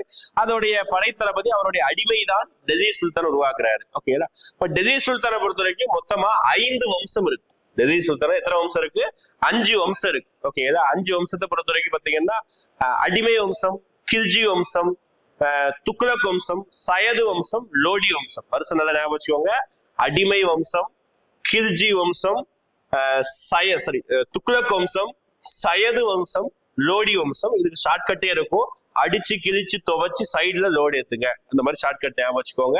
5 வம்சத்துல 3 வம்சம் ரொம்ப முக்கியம். அடுத்த 2 வம்சம் சின்ன சின்ன பாயிண்ட் தான் வரும். ஓகே, ஃபர்ஸ்ட் இருந்து ஆரம்பிக்கணுமா? அடிமை வம்சம். ஃபர்ஸ்ட் டெல்லி சுல்தான் தோற்றுவித்தவர் அடிமை வம்சத்தை சேர்ந்த முதல் மன்னர் குத்புதீன் ஐபக். ஓகேங்களா, குத்புதீன் ஐபக் தான் தோற்றுவித்திருப்பாரு. குத்புதீன் ஐபக் பொறுத்த வரைக்கும் ஒரு அடிமை. யாருடைய அடிமை? முகமது கோரியின் அடிமை. ஒரு அடிமை என்ன ஆயிருப்பாரு? ஃபர்ஸ்ட் டைமா ஒரு மன்னர் ஆயிருப்பாரு. இவருடைய பட்டப்பெயர் ரொம்ப முக்கியம். குத்புதீன் ஐபக்குடைய பட்டப்பெயர் லட்சங்களை வாரி வாரி வழங்குவது. அதனால இவருடைய பட்டப்பெயர் வந்து லாக் பாக்ஷா என்று அழைக்கப்படுகிறார். அதே குத்புதீன் ஐபக் வந்து ஒரு 3 பில்டிங்ஸ் கட்டிருப்பார். 2 பில்டிங் கட்டி முடிச்சிருப்பாரு, ஒண்ணு கெட்டாம விட்டுருப்பாரு. குவாத் உல் இஸ்லாம் என்ற ஒரு மசூதியை டெல்லியிலையும், அதே தின்கா ஜோப்ரா என்ற மசூதியை வந்து நம்ம அஜ்மீர்ல கட்டியிருப்பாரு. குதுமினாரை கெட்ட ஆரம்பித்திருப்பார் நம்ம குத்புதீன் ஐபக். ஓகேங்களா, மேற்படி குத்புதீன் ஐபக் வந்து பாத்தீங்கன்னா கேபிட்டலை மாத்துவார். லாகூர்ல இருந்து டெல்லிக்கு கேபிட்டலை மாத்துவாரு குத்புதீன் ஐபக். அடுத்து குத்புதீன் ஐபக் வந்ததுக்கு அப்புறம் இந்த ஜெசியா வரி என்ற வரிமுறையை வந்து ஹார்ஷா இம்ப்ளிமெண்ட் பண்ண ஆரம்பிப்பாரு. இந்த ஜெசியா வரி ரொம்ப கவனமா கவனிச்சுங்க. அடுத்தடுத்து நிறைய விஷயத்துல இந்த ஜெசியா வரியை பத்தி நம்ம பேசுவோம். ஓகேடா, இப்பேற்பட்ட குத்புதீன் ஐபக் 1210 ஓகேடா 1210 ஒரு விளையாடு கொண்டிருக்கும் பொழுது, போலோ விளையாட்டு இருக்கும் போது தவறி விழுந்து இறந்து போயிருவார் குத்புதீன் ஐபக். ஓகேங்களா, குத்புதீன் ஐபக் முடிஞ்சது. அடிமை வம்சத்தை உருவாக்கியவர், டெல்லி சுல்தானை உருவாக்கியவர் மன்னர். அடுத்த மன்னர் யாரா இருக்கணும்? மன்னருடைய பையன் இருக்கும். ஆனா இவருக்கு ஆண் வாரிசு இல்லை. தத்தெடுத்த பையன் ஆரம் ஷா மன்னர் ஆகிறான். அந்த ஆரம் ஷா மன்னர் ஆனதுக்கு அப்புறம் ஆரம் ஷா மன்னர் பொறுத்துக்க முடியாம குத்புதீன் ஐபக்குடைய சன்னின் லா மருமகன் இல்துமிஷ் என்ன பண்றானா, ஆரம் ஷாவை குத்தி கொலை பண்ணி தான் மன்னர் ஆகிறான். ஓகே, அடுத்த மன்னர் இல்துமிஷ் 1211 இருந்து 1236 வரைக்கும் என்ன பண்றாரு, ரூல் பண்றாரு. இல்துமிஷை பொறுத்த வரைக்கும் குத்புதீன் ஐபக்குடைய மருமகன். குத்புதீன் ஐபக் வந்து விட்டுட்டு போனார்ல ஒரு பில்டிங் கெட்ட ஆரம்பிச்சான்னு சொன்னேன். என்ன பில்டிங்? குதுமினார். அந்த குதுமினார் பில்டிங்கை கெட்டி முடிச்சிருப்பாரு இல்துமிஷ். ரொம்ப முக்கியம். ஓகே, அந்த குதுமினார் பில்டிங்கை யார் கட்டி முடிச்சிருப்பா? இவர் நம்ம இல்துமிஷ் வந்து என்ன பண்ணிருப்பாரு, கட்டி முடிச்சிருப்பார், பினிஷ் பண்ணிருப்பார். அது ரொம்ப முக்கியமான பாயிண்ட். மேற்படி இல்துமிஷ் பொறுத்த வரைக்கும் இல்துமிஷ் வந்து பாத்தீங்கன்னா இக்தா முறை உருவாக்கி இருப்பாரு. ஓகே, இக்தா முறைனா ஒவ்வொரு பகுதியை பிரித்து கொடுத்து அதை ஒவ்வொருத்தர் ரூல் பண்ணணும்னு சொல்லுவாங்க. அதுதான் இக்தா முறை. இக்தா முறையை இல்துமிஷ் கொண்டு வந்திருப்பாரு. ஓகேதா, அப்படியே ஒரு கோர்வையை அப்படியே ஆரம்பிக்கும் போது அதுக்கப்புறம் இல்துமிஷ் தனக்கெடுத்து யார் ரூல் பண்ணணும்னு யோசிப்பாங்க. தான் பசங்க 12 பசங்க இருப்பாங்க. 12 பசங்களும் யூஸ்லெஸ்ஸா இருக்கும் பொழுது ஒரே ஒரு பொண்ணு இருப்பா, ரஷ்யா சுல்தான் பேகம். அந்த ரஷ்யா சுல்தான் பேகம் கிட்ட டெல்லி சுல்தான் பொறுப்போ ஒப்படைப்பாரு இல்துமிஷ். ஓகேதா, ரஷ்யா சுல்தான் பேகம் இந்தியாவின் முதல் பெண் ஆட்சியாளர். ஓகேதா, ஒரு உமனா இருந்து ஃபர்ஸ்ட் டைமா குயின் ஆனது யாருதான்? நம்ம இந்தியாவிலே ஃபர்ஸ்ட் ரஷ்யா சுல்தான் பேகம் தான். ஆனா ஒரு உமன் குயின் ஆகும்போது நார்மலாவே விட மாட்டாங்க. அது இஸ்லாமியத்துல இந்த மாதிரி வந்து யாருமே ஆகாம இவங்க ஆகும்போது அந்த இஸ்லாமியத்துடைய மத குருக்கள் என்ன பண்ணலன்னா ஒத்துழைக்கல. அதனால சீக்கிரமாவே என்ன ஆகி போச்சு அப்படின்னு பாத்தீங்கன்னா நம்மளுடைய ரஷ்யா சுல்தான் பேகமுடைய ஆட்சி கவிழ்க்கப்பட்டது. ஓகேதா, கவிழ்க்கப்பட்டு நிறைய பிரச்சனை நடந்து ரஷ்யா சுல்தான் பேகம் வந்து ஆட்சியை விட்டு இறங்கிடுறாங்க. ஓகே, ரொம்ப குறுகிய காலம் தான் ரோல் பண்ணிருப்பாங்க. ரஷ்யா சுல்தான் பேகம் பொறுத்த வரைக்கும் முதல் பெண் ஆட்சியாளர் ஞாபகம் வச்சுக்கோங்க. ரஷ்யா சுல்தான் பேகம் ஆட்சிக்கு வீழ்ச்சி காரணம் என்னன்னா, ரஷ்யாவுக்கும் ஒரு அடிமை, எத்தியோப்பியாவின் ஒரு அடிமை இருக்கும். ஓகேங்களா, அந்த அடிமைக்கும் காதல் ஏற்படும். அந்த காதல் வெளியே தவறுதலாக பேசும் பொழுது அந்த ஆட்சி வந்து இறப்புதலுக்கு, அதாவது ஆட்சி இறங்குவதற்கு காரணமாயிடுச்சு. ஓகேங்களா, அடுத்து ரஷ்யா சுல்தான் பேகம் நிறைய கேப் வரும். கேப் வந்ததுக்கு அப்புறம் ஒரு அடிமை வம்சத்தை சேர்ந்த ஒரு மன்னர் ஆட்சி புரிகிறார். அவர் தான் பால்பன். அவர் ஓரளவுக்கு முக்கியமான மன்னர் தான். இந்த இன்னொரு விஷயம் நம்ம சொல்ல மறந்துட்டோம். இல்துமிஷ் டைம்ல ஒரு முக்கியமான ஒரு விஷயத்த கொண்டு வருவார். என்ன கொண்டு வர்றாருன்னா, மத குருக்கள் எல்லாம் சேர்ந்து 40 பேரை கொண்ட குழு அப்படி ஒரு கான்செப்டை கொண்டு வருவாரு. அதுக்கு பேரு சகல்காணி அப்படின்னு சொல்றாங்க. இல்துமிஷ் கொண்டு வந்த இன்னொரு முக்கியமான விஷயம் சகல்காணி என்ற அமைப்பு. 40 பேரை கொண்ட குழு, கிராப்ஸ் ஆஃப் 40 அப்படின்னு சொல்லுவாங்க. அப்ப இந்த சகல்காணில இருந்துதான் பால்பனே மன்னரா இருப்பாரு ஒரு 30 வருஷம் கழிச்சு. ஓகேங்களா, இப்ப பால்பன் ஆட்சிக்கு வந்த உடனே முத ஆர்டர் என்ன போடுறாரு அப்படின்னு பாத்தீங்கன்னா, சகல்காணி என்ற அமைப்பு ஒழிக்கப்படுகிறது அப்படின்னாரு. ஞாபகம் வச்சுக்கோங்க, சகல்காணி அமைப்பை யாரு கொண்டு வந்தா யாரு ஒழிச்சு கட்டினா ஞாபகம் வச்சுக்கோங்க. மேற்படி பால்பன் இந்த மத குருக்கள்ல இருந்து மன்னரானதுனால தான் ஒரு பெரிய ஆள் அப்படின்னு ஒரு அகம்பாவம் இருக்கிறதுனால நிறைய விஷயங்கள் அதே மாதிரியே பண்ணுவார். உதாரணத்துக்கு தான் கடவுளின் நிழல் அப்படின்னு சொல்லிக்குவாரு. தான் பார்க்க வரவங்க எல்லாருமே பாதத்தை தொட்டு கும்பிட்டு பாதத்துக்கு முத்தம் கொடுத்துட்டு போகணுமா அந்த இருக்குவாரு. அதுக்கு பேர் தான் பைபோஸ். ஓகேங்களா, அந்த முறையெல்லாம் கேட்பாங்க. பைபோஸ் என்ற முறையை பால்பன் கொண்டு வந்திருப்பார். ஓகேங்களா, இப்ப இது எல்லாமே பாத்துக்கிட்டீங்கன்னா பால்பனுடைய ஆட்சி காலம் நடைபெற்றது. பால்பன் ஆட்சி காலத்துல நிறைய பிரச்சனைகளும் ஏற்படும். என்ன பிரச்சனைனா, நிறைய கலகம் ஏற்படும். அங்கங்க மன்னர்கள் வந்து சண்டை போடுவாங்க. ஓகேங்களா, அதெல்லாம் கொஞ்சம் கஷ்டப்பட்டு தான் பால்பன் வந்து சமாளிப்பாரு. பால்பனுக்கு அப்புறம் அடிமை வம்சம் ஒரு பேர் என்ன, கைமூர் என்ற மன்னரோட நம்ம அடிமை வம்சம் முடிஞ்சிருக்கும். அடுத்த வம்சம் உருவாகுது. அடுத்த வம்சம் ரொம்ப முக்கியமான வம்சம் கில்ஜி வம்சம். அடுத்த வம்சம் ரொம்ப முக்கியமான வம்சம் கில்ஜி வம்சம். கில்ஜி வம்சத்தை பொறுத்த வரைக்கும் நம்ம அலாவுதீன் கில்ஜி தான் கில்ஜி வம்சத்தை ரொம்ப முக்கியமானது. ஆனா கில்ஜி வம்சத்தை தோற்றுவித்தது ஜலாலுதீன் கில்ஜி. ஓகே, கில்ஜி வம்சத்தை தோற்றுவித்தது ஜலாலுதீன் கில்ஜி. ஓகேங்களா, ஜலாலுதீன் கில்ஜி முடிஞ்சதுக்கு அப்புறம் அவரை கொன்னுட்டு, மாமனார் இவரு, அவரை கொன்னுட்டு மருமகன் அலாவுதீன் கில்ஜி ஆட்சிக்கு வருவாரு.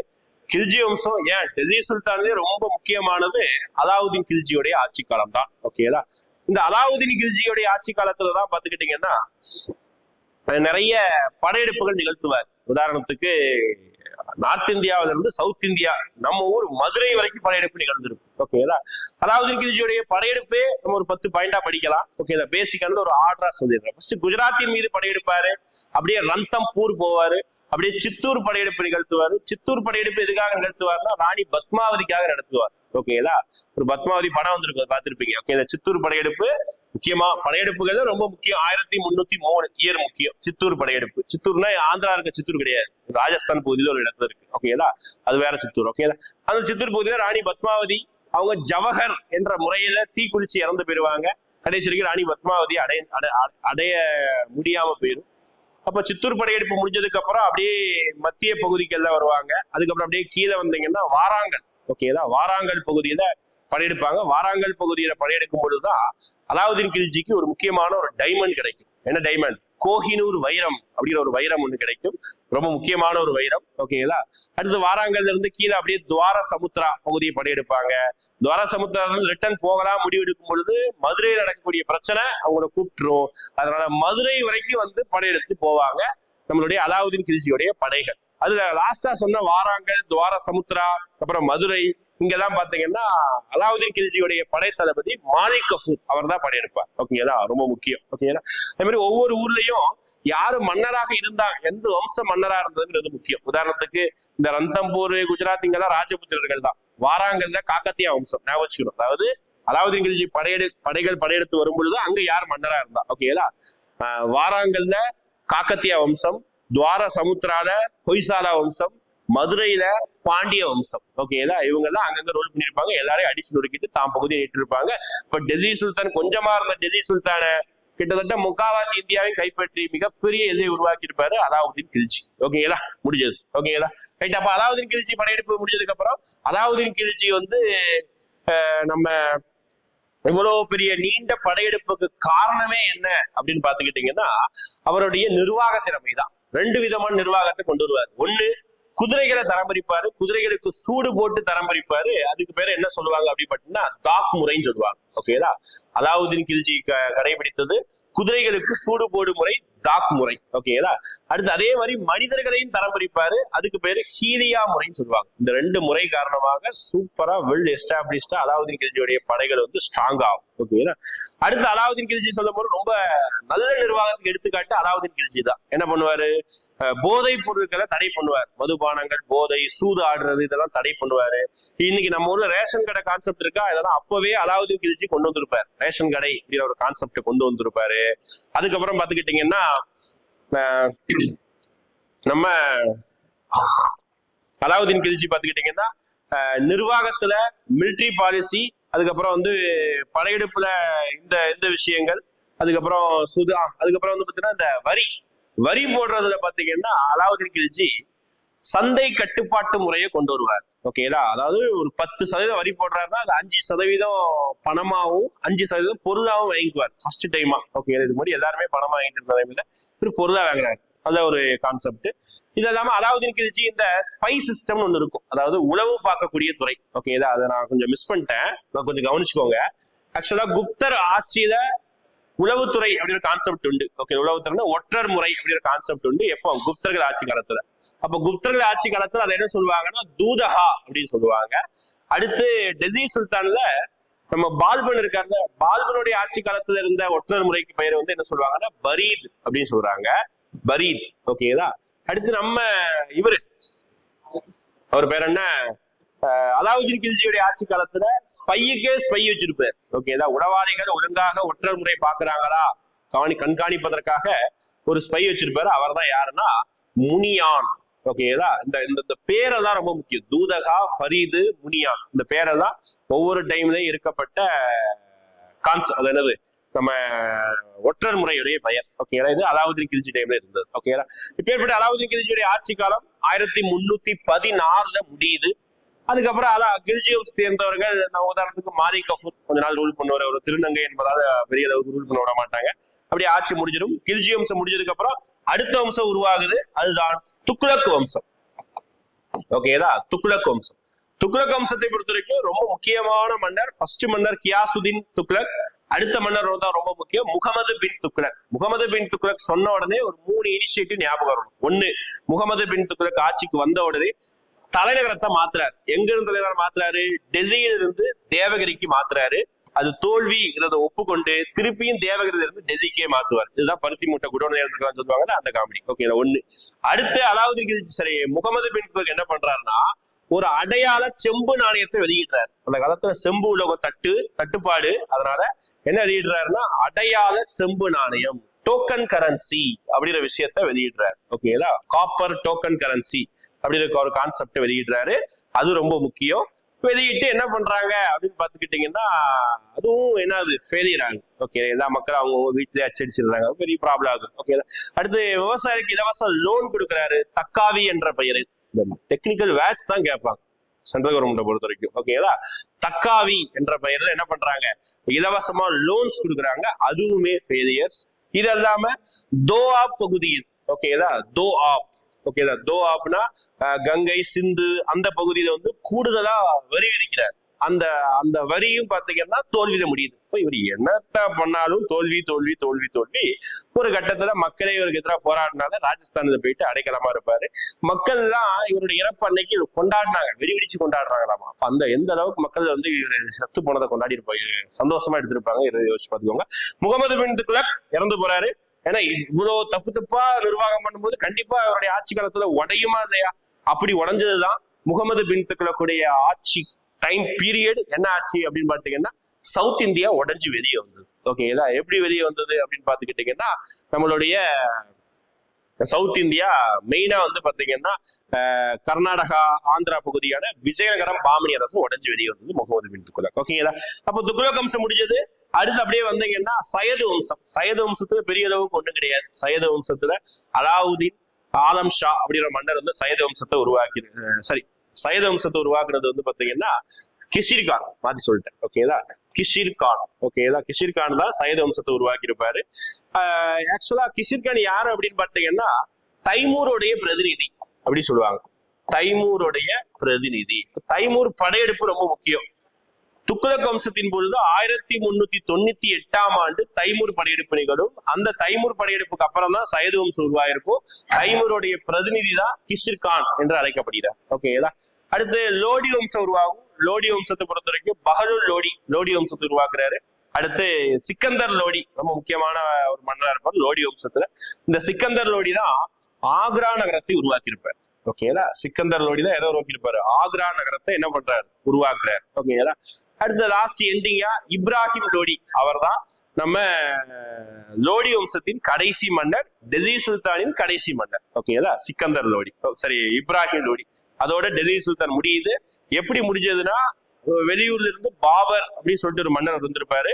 அவரால் இந்த வம்சமே என்ன ஆகும் அப்படின்னா டெல்லி சுல்தானே முடிஞ்சிடும். அடுத்த கட்டமா நம்ம பாபர், அந்த முகலாய டாபிக் பார்க்கணும். ஆனா இடையில சின்ன டாபிக்கான விஜயநகரம் மற்றும் பாமணி அரசை பார்த்துட்டு நம்ம என்ன பண்ணிக்கலாம், மூவ் ஆயிக்கலாம்.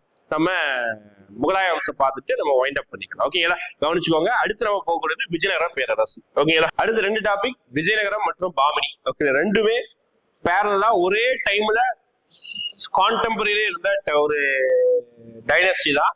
2 பேரையும் பிரிக்கக்கூடிய ஒரு ஆறு தான் இருக்கு. ஆற்றுக்கு மேல பாமணி அரசு, ஓகேங்களா, இஸ்லாமிய அரசு. ஆற்றுக்கு கீழே விஜயநகர பேரரசு, ஒரு ஹிந்து அரசு. ஓகேங்களா, இப்ப விஜயநகர பேரரசை பொறுத்த வரைக்கும் 1336 உருவானது. துங்கபத்ரா நதி, எந்த நதி பிரிக்குதா, துங்கபத்ரா நதி.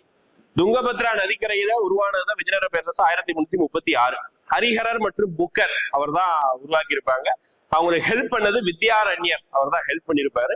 அதனாலதான் அந்த பேரே வந்து விஜயநகரம் என்ற ஊரே வந்து உருவானது. ஓகேங்களா, இப்ப விஜயநகர பேரரசு 336. ஓகேங்களா, இப்ப விஜயநகர பேரரசை பொறுத்த வரைக்கும் எப்படி டெல்லி சுல்தான்ல 5 வம்சமோ இங்க 4 வம்சம். ஓகேங்களா, சங்கம, சாளுவ, துளுவ, ஆரவீடு.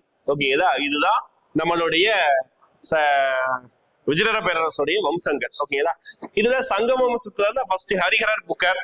இதுல புக்கருடைய மகன் குமார கம்பண்ணா. ஓகேங்களா, புக்கருடைய மகன் குமார கம்பண்ணா அவர் வந்து மதுரையை நோக்கி படையெடுத்து வெற்றி கொண்டிருப்பாரு. அது நினைவாக மதுரா விஜயம் அப்படி என்ற புத்தகம் வந்து எழுதப்பட்டிருக்கும். அவருடைய மனைவி எழுதியிருப்பாங்க கங்காதேவி, சமஸ்கிருத மொழியில். ஓகேங்களா.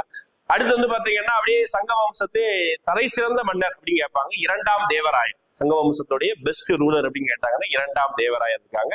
சங்க வம்சம் முடிஞ்சது சாலுவ வம்சம். சாலுவத்துல நரசிம்மர் உருவாக்கியிருப்பாரு. பெரிய அளவுக்கு ரூல் பண்ண மாட்டாங்க, 20 வருஷமா ரூல் பண்ணுவாங்க. அடுத்து துருவ வம்சம். துருவ வம்சம் எடுத்துக்கிட்டீங்கன்னாலும் சரி, நம்ம விஜயநகர பேரரசு எடுத்துக்கிட்டீங்கன்னாலும் சரி, ஒரே மன்னர் தான் ரொம்ப முக்கியமானது. யாரு அப்படின்னு பாத்தீங்கன்னா நம்மளுடைய கிருஷ்ணதேவராயர். ரொம்ப முக்கியமான ஒரு மன்னர் இந்த டாபிக்லயே. ஓகேங்களா. 1509 இருந்து 1529 வரைக்கும் கிருஷ்ணதேவராயர் வந்து ரூல் பண்ணிருப்பாரு.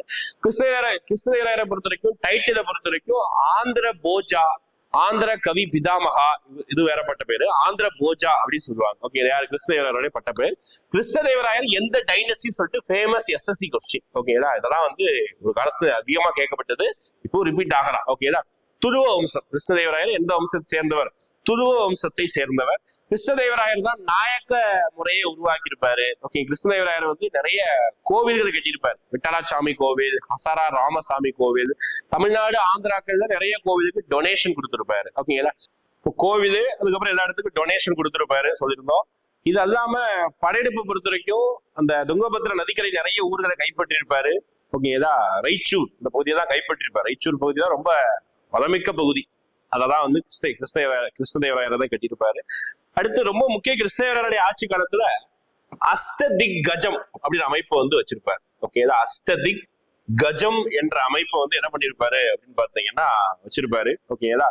இந்த அமைப்பு வந்து பாத்தீங்கன்னா 8 அறிஞர்களை கொண்டது, 8 ஸ்காலர்ஸை கொண்டது. அதுல மூத்தவர் பாத்தீங்கன்னா அல்லசாணி பெத்தண்ணா.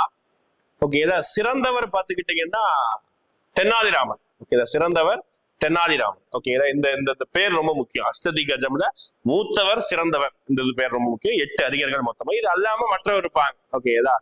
நிறைய பேர் இருப்பாங்க, 8 பேர் தான் இருப்பாங்க. ஓகேதா. இந்த 2 தான் நமக்கு முக்கியம்.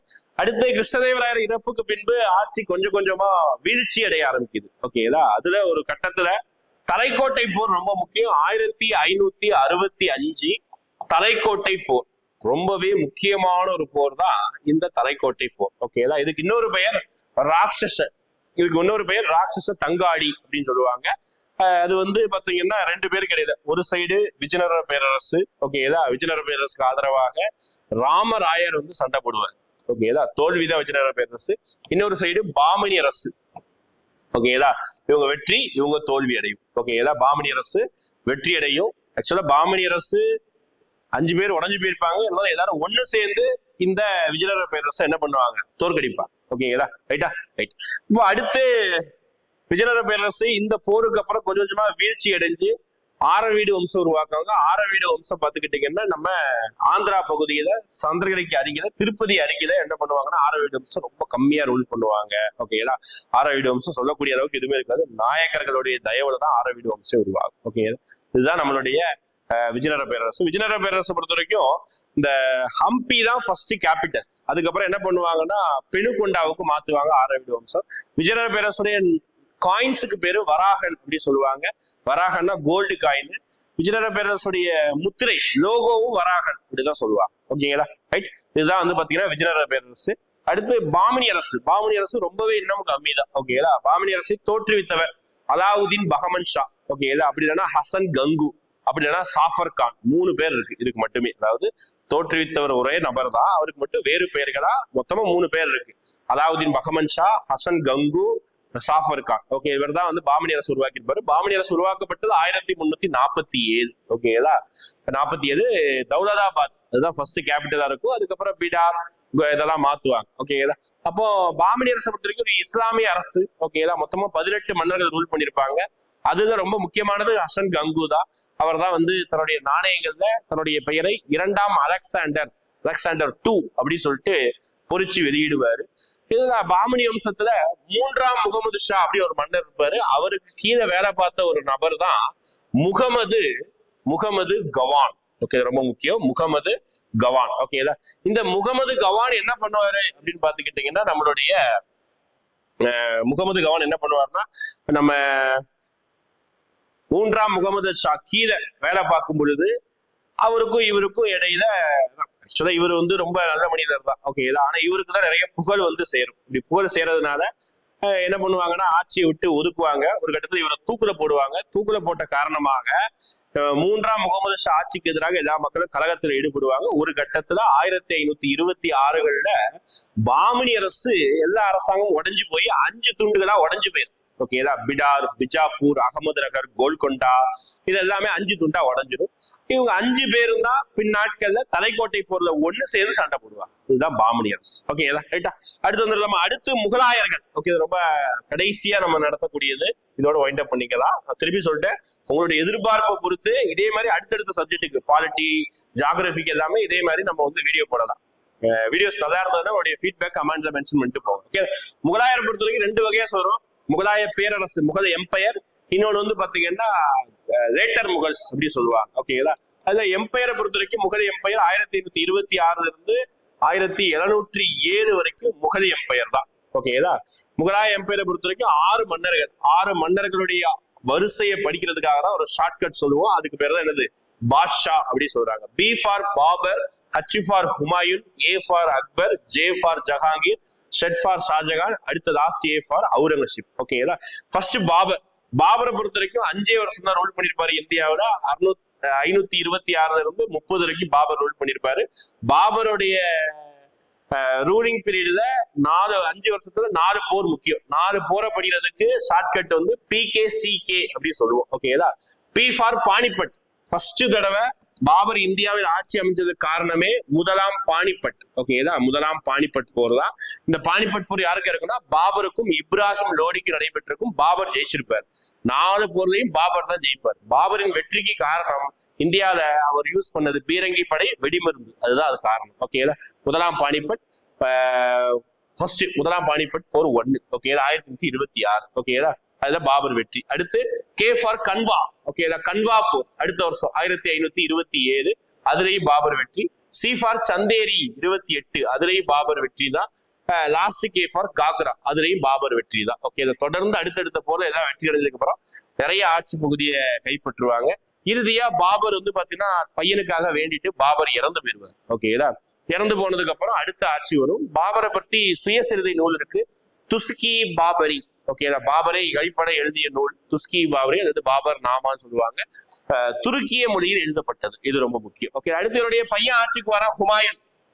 ஹுமாயூனை பொறுத்த வரைக்கும் அப்பா மாதிரி திறமையானவர் கிடையாது, நிறைய பொறுப்பு இல்லாதவனா இருக்காங்க. அதனால ஹுமாயூன் வந்து ஆரம்பத்திலே தன்னுடைய தம்பிகளால் எதிர்க்கப்படுகிறார். தன்னுடைய தம்பினா பாபருக்கு மொத்தம் 4 பசங்க. அது ஹுமாயூன் மன்னர் ஆகிறார். மீதி 3 பேர் சண்டை போடுறான். ஓகேதா, கம்ரான், அஸ்காரி, ஹிண்டால், மீதி சகோதரர்கள் 3 பேரும். அப்போ ஃபைட் பண்ணி கடைசியா ஹுமாயூன் ஓரளவுக்கு சமாளிச்சு எல்லாருக்கும் செட்டில்மெண்ட் பண்ணிட்டு ஹுமாயூன் ஆட்சி வந்து கெட்டு நிற்கிறான்.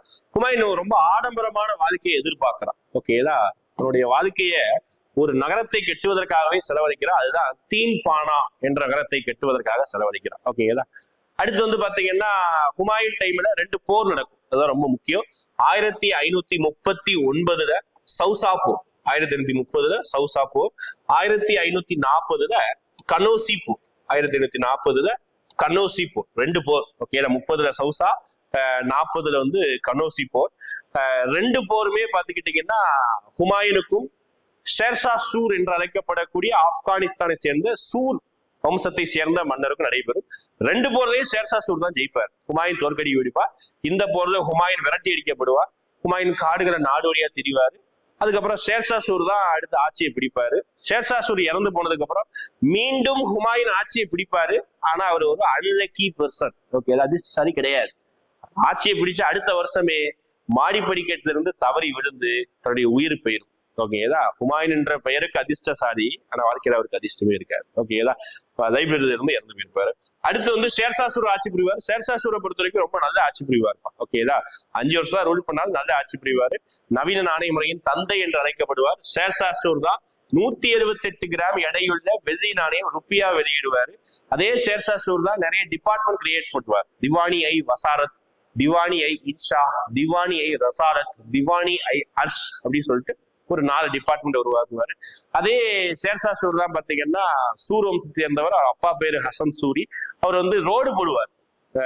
கல்கத்தால இருந்து பேஷ்வார் வரைக்கும் ஒரு பெரிய ரோடு ஒண்ணு போடுவார். ஓகேங்களா, அந்த ரோடு வந்து ரொம்ப முக்கியமான ஒரு சாலையா இருக்கும். ஓகேங்களா வரலாற்றுல. மேற்படி ஷேர்ஷா சூர் பார்த்துக்கிட்டீங்கன்னா அலாவுதீன் கில்ஜியோட மிலிட்டரி பாலிசியை ஃபாலோ பண்ணுவாரு. ஓகேங்களா ஷேர்ஷா சூர் வந்து இந்த கலிஞ்சர் கோட்டை முற்றுகையின் பொழுது ஷேர்ஷா சூருடைய உயிரை மாய்த்து கொள்வார். கலிஞ்சர் கோட்டை முற்றுகையின் பொழுது. ஓகேங்களா அடுத்து வந்து பாத்தீங்கன்னா ஷேர்ஷா சூர் முடிஞ்சதுக்கு அப்புறம் நம்மளுடைய அடுத்த வம்சம் உருவாகும். ஓகேங்களா ஷேர்ஷா சூர் முடிஞ்சதும் சரி ஹுமாயூன் ஆட்சி பிடிச்சதுக்கு அப்புறம் ஹுமாயூன் இறந்து போனதுக்கு அப்புறம் அக்பர் ஆட்சிக்கு வருவார். அக்பர் தன்னுடைய 14 வயதில் மன்னர் ஆவார். யோசிச்சு பாருங்க, நம்ம எல்லாம் 14 வயதுல என்ன பண்ணிட்டு இருப்போம், வெறும் 14 வயசுல மன்னரே ஆயிடுறாரு. ஓகேங்களா ஆமாதான், பாபர் அதுக்கு மேல 11 வயசுல மன்னர் ஆவார். ஓகேங்களா அப்போ அக்பர் ஆட்சிக்கு வந்த உடனே 14 வயசு மன்னர் ஆகிறாரு. ஓரளவுக்கு திறமை இருக்கும், எல்லா திறமையும் இருக்காரு. இவருக்கு ஒரு கார்டியன், அப்பா இறந்து போயிடுறாரு, அதனால கார்டியன் பாதுகாவலர் இருக்காரு, அவர் பேரு பைரம் கான். ஓகேங்களா ஆட்சிக்கு வந்த உடனே ஃபைட் ஒன்று நடக்குது 1556 இரண்டாம் பானிபட். ரொம்ப முக்கியம், பானிபட் 2 யாருக்கு யாருக்குன்னா அக்பருடைய அவைக்கும் ஹெமுங்கிற மன்னருக்கும் இரண்டாம் பானிபட் நடக்குது. பாருங்க பானிபட் வந்து 3 பானிபட் முக்கியம். முதலாம் பானிபட் 1526, இரண்டாம் பானிபட் 1556, மூன்றாம் பானிபட் 1761. ரொம்ப முக்கியம், ஞாபகம் வச்சுக்கணும். அடுத்து 3 பானிபட் போர் முக்கியம். அடுத்து அக்பர் ஆட்சிக்கு வந்த உடனே நிறைய நல்ல விஷயங்களை பண்றாரு. இல்லையா அக்பர் வந்து 50 ஆண்டுகள் ரூல் பண்ணுவார், அரை நூற்றாண்டு ரூல் பண்றாருன்னா எவ்வளவு பெரிய விஷயம் பாருங்க. ஹிந்து இளவரசியை கல்யாணம் பண்றாரு. அடுத்து தன்னுடைய அவையில வந்து பாத்துக்கிட்டீங்கன்னா ஹிந்து மன்னர்களை வந்து மிக உயரிய பொறுப்புல வச்சுக்கிறார். ஓகேதா படை தளபதியாக ராஜா மான்சிங், வருவாய்த்துறை அமைச்சராக ராஜா தோடர்மால், கதை ஆசிரியராக ராஜா பீர்பால், அப்புறம் வந்து ஓவியராக தஸ்வந்த், இசை ஆசிரியராக தான்சேன், பார்வையற்ற புலவராக சூர்தாஸ். இவங்க எல்லாமே தன்னுடைய அவையில ரொம்ப முக்கியமான பொறுப்புல அமைச்சிருக்காங்க. மேற்படி அக்பர் வந்து பாத்தீங்கன்னா ஜெசியா வரியை ஒழிச்சு கட்டுறாரு. ஜெசியா மற்றும் புனித யாத்திரை வரியை என்ன பண்றாரு, ஒழிச்சு கட்டுறாரு. ஹிந்துக்களுக்கு நிறைய நல்ல விஷயங்களை பண்றாரு. அதான் ஹிந்துக்களை வந்து அக்பர் வந்து ஏற்றுக்கிறார். ஏன் சொல்ல போனா நெத்தியில ஹிந்து கலாச்சாரத்தை அடிப்படையில் பொட்டு வச்ச ஒரே இஸ்லாமிய மன்னர் தான் யார் தான், அக்பர் தான். ஹிந்து இளவரசி கல்யாணம் பண்ண ஒரே இஸ்லாமிய மன்னர்னா அக்பர் தான். இவ்வளவு பெருமை இருக்கும் அக்பருக்கு. ஓகேடா அக்பருடைய ஆட்சி காலத்தில் நடைபெற்ற ஒரு முக்கியமான போர்னா 1576 ஹல்டிகட்டி போர். 1576 என்ன போர், ஹல்டிகட்டி போர். நம்மளுடைய அக்பருக்கும் ராணா பிரதாப் இவங்க 2 பேருக்கு நடைபெறும். அக்பர் ஜெயிப்பார், ராணா பிரதாப் தோத்துருவாரு. அக்பர் மேலும் 2-3 ஊர்களை படையெடுப்பார். ஓகேங்களா மத்திய இந்தியா பகுதியை ராணி துர்காவதியை தோற்கடிச்சு படையெடுப்பாரு. அகமது நகர் பகுதியை வந்து சந்து பிவிய தோற்கடிச்சு படையெடுப்பார். ஓகேங்களா இதுதான் நம்ம அக்பர், அதாவது நம்ம அக்பருடைய படையெடுப்பு. மேற்படி அக்பர் நாமா அப்புறம் ஐனி அக்பரி 2 புத்தகத்தை எழுதியது. அக்பரை பற்றிய வாழ்க்கை வரலாறு புத்தகம். நம்ம ஹுமாயூனை பத்தி சொல்ல மாட்டோம். ஹுமாயூனுடைய வாழ்க்கை வரலாறு புத்தகம் ஹுமாயூன் நாமா. ஹுமாயூனுடைய தங்கச்சி எழுதியிருப்பாங்க குல்தான் பேகம். ஓகேங்களா அக்பரை பத்திய வாழ்க்கை வரலாறு புத்தகம் அக்பர் நாமா, ஐனி அக்பரி 2 புத்தகம் இருக்கும். 2ஐயும் எழுதியது அபுல் பசல். ஓகேங்களா அடுத்து அபுல் பைசின்னு ஒருத்தர் இருப்பாரு. அவர் என்ன பண்ணுவாருன்னா மகாபாரதத்தையும் ராமாயணத்தையும் பாரசீக மொழியில மொழிபெயர்ப்பார். இது எல்லாமே அக்பருடைய டைம் நடந்தது. அக்பர் டைம்ல நிறைய பாயிண்ட் இருக்கும். ஓகேங்களா மறுபடி அக்பர் கட்டிய கட்டிடங்களை பொறுத்த வரைக்கும் ஜஹாங்கீர் மஹால், பஞ்ச் மஹால், ஃபத்தேபூர் சிக்ரி இது எல்லாமே வந்து பாத்தீங்கன்னா அக்பர் கட்டிய கட்டிடங்கள். இபாதத் கானா இதுவுமே அக்பர் கட்டிய கட்டிடம். அக்பர் புதிதாக ஒரு மதத்தை உருவாக்குவார், அதுதான் தீன் இலாஹி. அக்பர் புதிதாக ஒரு மதத்தை உருவாக்குவாரு, அதுதான் என்ன அப்படின்னு பார்த்தீங்கன்னா தீன் இலாஹி அப்படின்னு சொல்றாங்க. ஓகே அக்பர் உருவாக்கிய புதிய மத கொள்கை அப்படின்னு சொல்றாங்க. ஓகே இறுதியில் அக்பர் வந்து உடம்பு சரியில்லாம இறந்து போறாரு. அதுக்கடுத்து அவருடைய மூத்த பையன் ஜஹாங்கீர் ஆட்சிக்கு வராரு. ஓகேங்களா ஜஹாங்கீர் பொறுத்த வரைக்கும் ஜஹாங்கீர் ஆட்சிக்கு வந்த உடனே ஒரு மன்னரை வந்து கொன்றுவார். ஓகே மன்னர் கிடையாது, ஒரு மதத்தின் தலைவரை கொன்றுவார். ஓகேங்களா யார் அந்த மதத்தின் தலைவர் அப்படின்னு பாத்தீங்கன்னா சீக்கிய மதத்தை சேர்ந்த அர்ஜுன் தேவ வந்து என்ன பண்ணிடுவார், கொன்றுவார். ஓகேங்களா ரொம்ப தவறான ஒரு முடிவா இருக்கும். அதுக்கு ஒரு கான்சிக்வன்ஸை ஃபேஸ் பண்ணுவாங்க. அடுத்து ஜஹாங்கீர் வந்து தன்னுடைய மனைவி நூர்ஜஹான், ஓகே 2வது மனைவி, அவங்க வந்து ஆட்சியில வந்து ரொம்ப பவர்ஃபுல்லான ஒரு பொசிஷன் எடுத்துக்குவாங்க. நூர்ஜஹான் அதாவது மெஹருன்னி ஷா என்று அழைக்கப்படுவார். ஜஹாங்கீருக்கு உடம்பு சரியில்லாத போது இவங்க தான் ரூல் பண்ணுவாங்க, மெஹருன்னி ஷா தான் ரூல் பண்ணுவாங்க. ஓகேங்களா மேற்படி ஜஹாங்கீரை பொறுத்த வரைக்கும் ஜஸ்டிஸ் பெல்ங்கிற கான்செப்ட் வச்சிருப்பாரு. அப்புறம் வந்து இதிமத் தௌலா என்ற கட்டிடத்தை கட்டியது ஜஹாங்கீர். அடுத்து ஜஹாங்கீர் அப்பானா யாரு, நம்மளுடைய அக்பருக்கு சமாதியை கட்டியிருப்பாரு. சிக்கந்தராவுல அக்பரின் சமாதியை கட்டியிருப்பாரு ஜஹாங்கீர். ஓகேங்களா மேற்படி ஜஹாங்கீர் பற்றி பெரிய பாயிண்ட்ஸ் கிடையாது. அப்படியே மூவ் பண்ணியிருந்தாரு. ஜஹாங்கீருக்கு அப்புறம் ஷாஜகான் வந்து ஜஹாங்கீருடைய பையன் தான். ஷாஜகான் ஆட்சி வருவது வந்து யாருக்கு பிடிக்காது? மெஹருநிஷாவுக்கு பிடிக்காது. ஷாஜகானுக்கும் மெஹருநிஷாவுக்கும் இடையில வந்து ஒரு சின்ன சின்ன சண்டைகள் ஏற்படும். ஷாஜகான்னாலே நமக்கு ஞாபகம் வருது என்னது? அவர் கட்டிய கட்டிடங்கள் தான். ஓகேதா? ஷாஜனுடைய பட்டப்பெயர் என்ன சொல்லுவாங்கன்னா கட்டிடக்கலையின் இளவரசன் அப்படின்னு சொல்லுவாங்க. ஷாஜனுடைய பட்டப்பெயர் இது பொறியாளர் இளவரசன் சொல்லுவாங்க. ஷாஜகான் கட்டிய கட்டிடங்களை பொறுத்த வரைக்கும் தாஜ்மஹால், செங்கோட்டை, அப்புறம் வந்து பாத்தீங்கன்னா இங்க ஜும்மா மசூதி, இதெல்லாமே ஷாஜகான் கட்டிய கட்டிடங்கள். இன்னைக்கு வரைக்கும் அது ரொம்ப பிரம்மாண்டமான கட்டிடங்களா இருக்கு. காரணம் கட்டிடக்கலைக்கு எடுத்துக்காட்டு. ஓகேங்களா? இப்ப தாஜ்மஹாலை பொறுத்த வரைக்கும் சின்ன வயசுல நம்ம எல்லாரும் விளாண்டுருப்போம். தாஜ்மஹாலை கட்டினது யாரு? கொத்தனாரு. இதெல்லாம் காமெடி விளாண்டுருப்போம். இன்னைக்கு நம்ம அந்த காமெடி சொல்லக்கூடாது. ஏன் அப்படின்னா உண்மையா நீங்க தான் படிக்கணும். தாஜ்மஹாலை கட்டினது யாரு மீன்ஸ் அதை வடிவமைத்தது யாரு, இதெல்லாம் படிக்கணும். ஓகேங்களா? இப்ப தாஜ்மஹாலை வடிவமைத்தது யாருன்னா உஸ்தத் கிஷா, அதாவது உஸ்தத் அகமது லஹோரி அப்படின்னு சொல்லுவாங்க. அவர் தான் கட்டிடுவாங்க. கிட்டத்தட்ட 22,000 பேர் தாஜ்மஹாலை கட்டுவதற்காக பணியாற்றிருக்காங்களாம். 20 வருஷம் ஆயிருக்கும் தாஜ்மஹாலை கட்டுவதற்காக. செங்கோட்டையும் இவர் தான், ஷாஜகான் தான். செங்கோட்டையின் வேறு பேர் கேட்பாங்க. ஓகே, லால் குயிலா செங்கோட்டையின் வேறு பெயர். அந்த டைம்ல ஜும்மா மசூதி கட்டும் போது உலகத்திலேயே மிகப்பெரிய மசூதியாக ஜும்மா மசூதி அறியப்பட்டது. ஓகேங்களா? ரைட். அவர்தான் ஷாஜகானை பத்தி. ஷாஜகான் வந்து தன்னுடைய மூத்த மகனை தான் மன்னராக்குவாரு. ஆனா சண்டை போட்டு அவுரங்கசீப் வந்து மன்னர் ஆயிடுவான். ஓகேதா? அதனால அவுரங்கசீப் என்ன பண்ணுவான்னா ஷாஜகானை வந்து சிறையில தூக்கி போட்டுருவாரு. ஷாஜகான் சிறையிலே இருந்து கடைசியா தாஜ்மஹால் எடுத்து அப்படியே சிறையிலே இருந்து சிறையிலே செத்து போயிடுவாரு. ஓகேதா? அடுத்து அவுரங்கசீப் மன்னராகிறான். அவுரங்கசீப்புக்கு வந்து சண்டை போட்டுதான் மன்னராயிருப்பான். ஓகேதா? மூத்த மகனுக்கு ஆட்சியில கொடுக்க மாட்டாங்க. ஓகேதா? சண்டை போட்டுதான் மன்னராயிருப்பார் அவுரங்கசீப். அவுரங்கசீப்புடைய பட்டப்பெயர் ரொம்ப முக்கியம். அவுரங்கசீப்புடைய பட்டப்பெயர் ஆலம்கீர் என்ற பட்டப்பெயரோட அவுரங்கசீப் ஆட்சி வருவாரு. எப்படி அவுரங்கசீப் வந்து தாத்தா, அவுரங்கசீப்புடைய தாத்தா யாருன்னா ஜஹாங்கீர்.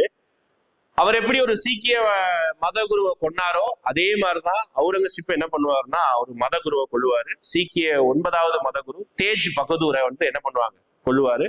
10வது சீக்கிய குருவை அவுரங்கசீப்பை நியமனம் பண்ணுவார். குரு கோவிந்த் சிங் என்று நியமனம் பண்ணுவார். அடுத்து அவுரங்கசீப் பண்ண மிகப்பெரிய தப்பு ஜெசியா வரியை மீண்டும் கொண்டு வருவார். அக்பர் ஒழித்து கட்டின ஜெசியா வரியை மீண்டும் அவுரங்கசீப் கொண்டு வருவார்.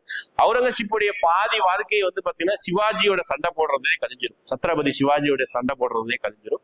அவுரங்கசீப்புடைய ஆட்சி காலம் தான். அவுரங்கசீப் தான் கடைசி முகலாய பேரரசர் என்று அறியப்படுகிறார். 1707 அவுரங்கசீப்பு இறந்துருவார். ஓகேங்களா? ஆனாலும் முகலாய ஆட்சி தொடரும். அது லேட்டர் முகல்ஸ் அப்படின்னு சொல்லுவாங்க. மொத்தமா கடைசி முகலாய வம்சத்தின் கடைசி அரசர் என்று அறியப்படுவர் யாரு அப்படின்னு பாத்தீங்கன்னா பகதூர் ஷா 2. ஓகேங்களா? 2ஆம் பகதூர் ஷா. அதுதான் முகலாய வம்சத்துடைய கடைசி மன்னராக அறியப்படுகிறார். ஓகேங்களா? ரைட்டா? இவ்வளவுதான் வந்து நம்மளுடைய கிட்டத்தட்ட ஓவராலா ஹிஸ்டரிய ஒரு 1 hour வந்திருக்கு நினைக்கிறேன். இந்த 1 hour 1.5 hour வீடியோக்குள்ள நம்ம என்ன பண்ணிருக்கோம்னா ஓரளவுக்கு ஹிஸ்டரியில மெயின் முக்கியமான பாயிண்ட்ஸை ஓரளவு ரெவிஷன் பண்ணிருக்கோம். நான் திரும்பி ஃபர்ஸ்ட் சொன்னதுதான். உங்களுடைய ஃபீட்பேக், உங்களுடைய எதிர்பார்ப்பு பொறுத்து நம்ம என்ன பண்ணுவோம்னா அடுத்து இந்த வீடியோ வந்து அடுத்த சப்ஜெக்ட்டுக்கு கண்டினியூ பண்ணுவோம். உங்களுடைய கமெண்ட்ஸ் ரொம்ப முக்கியம். ஓகேங்களா? தேங்க்யூ.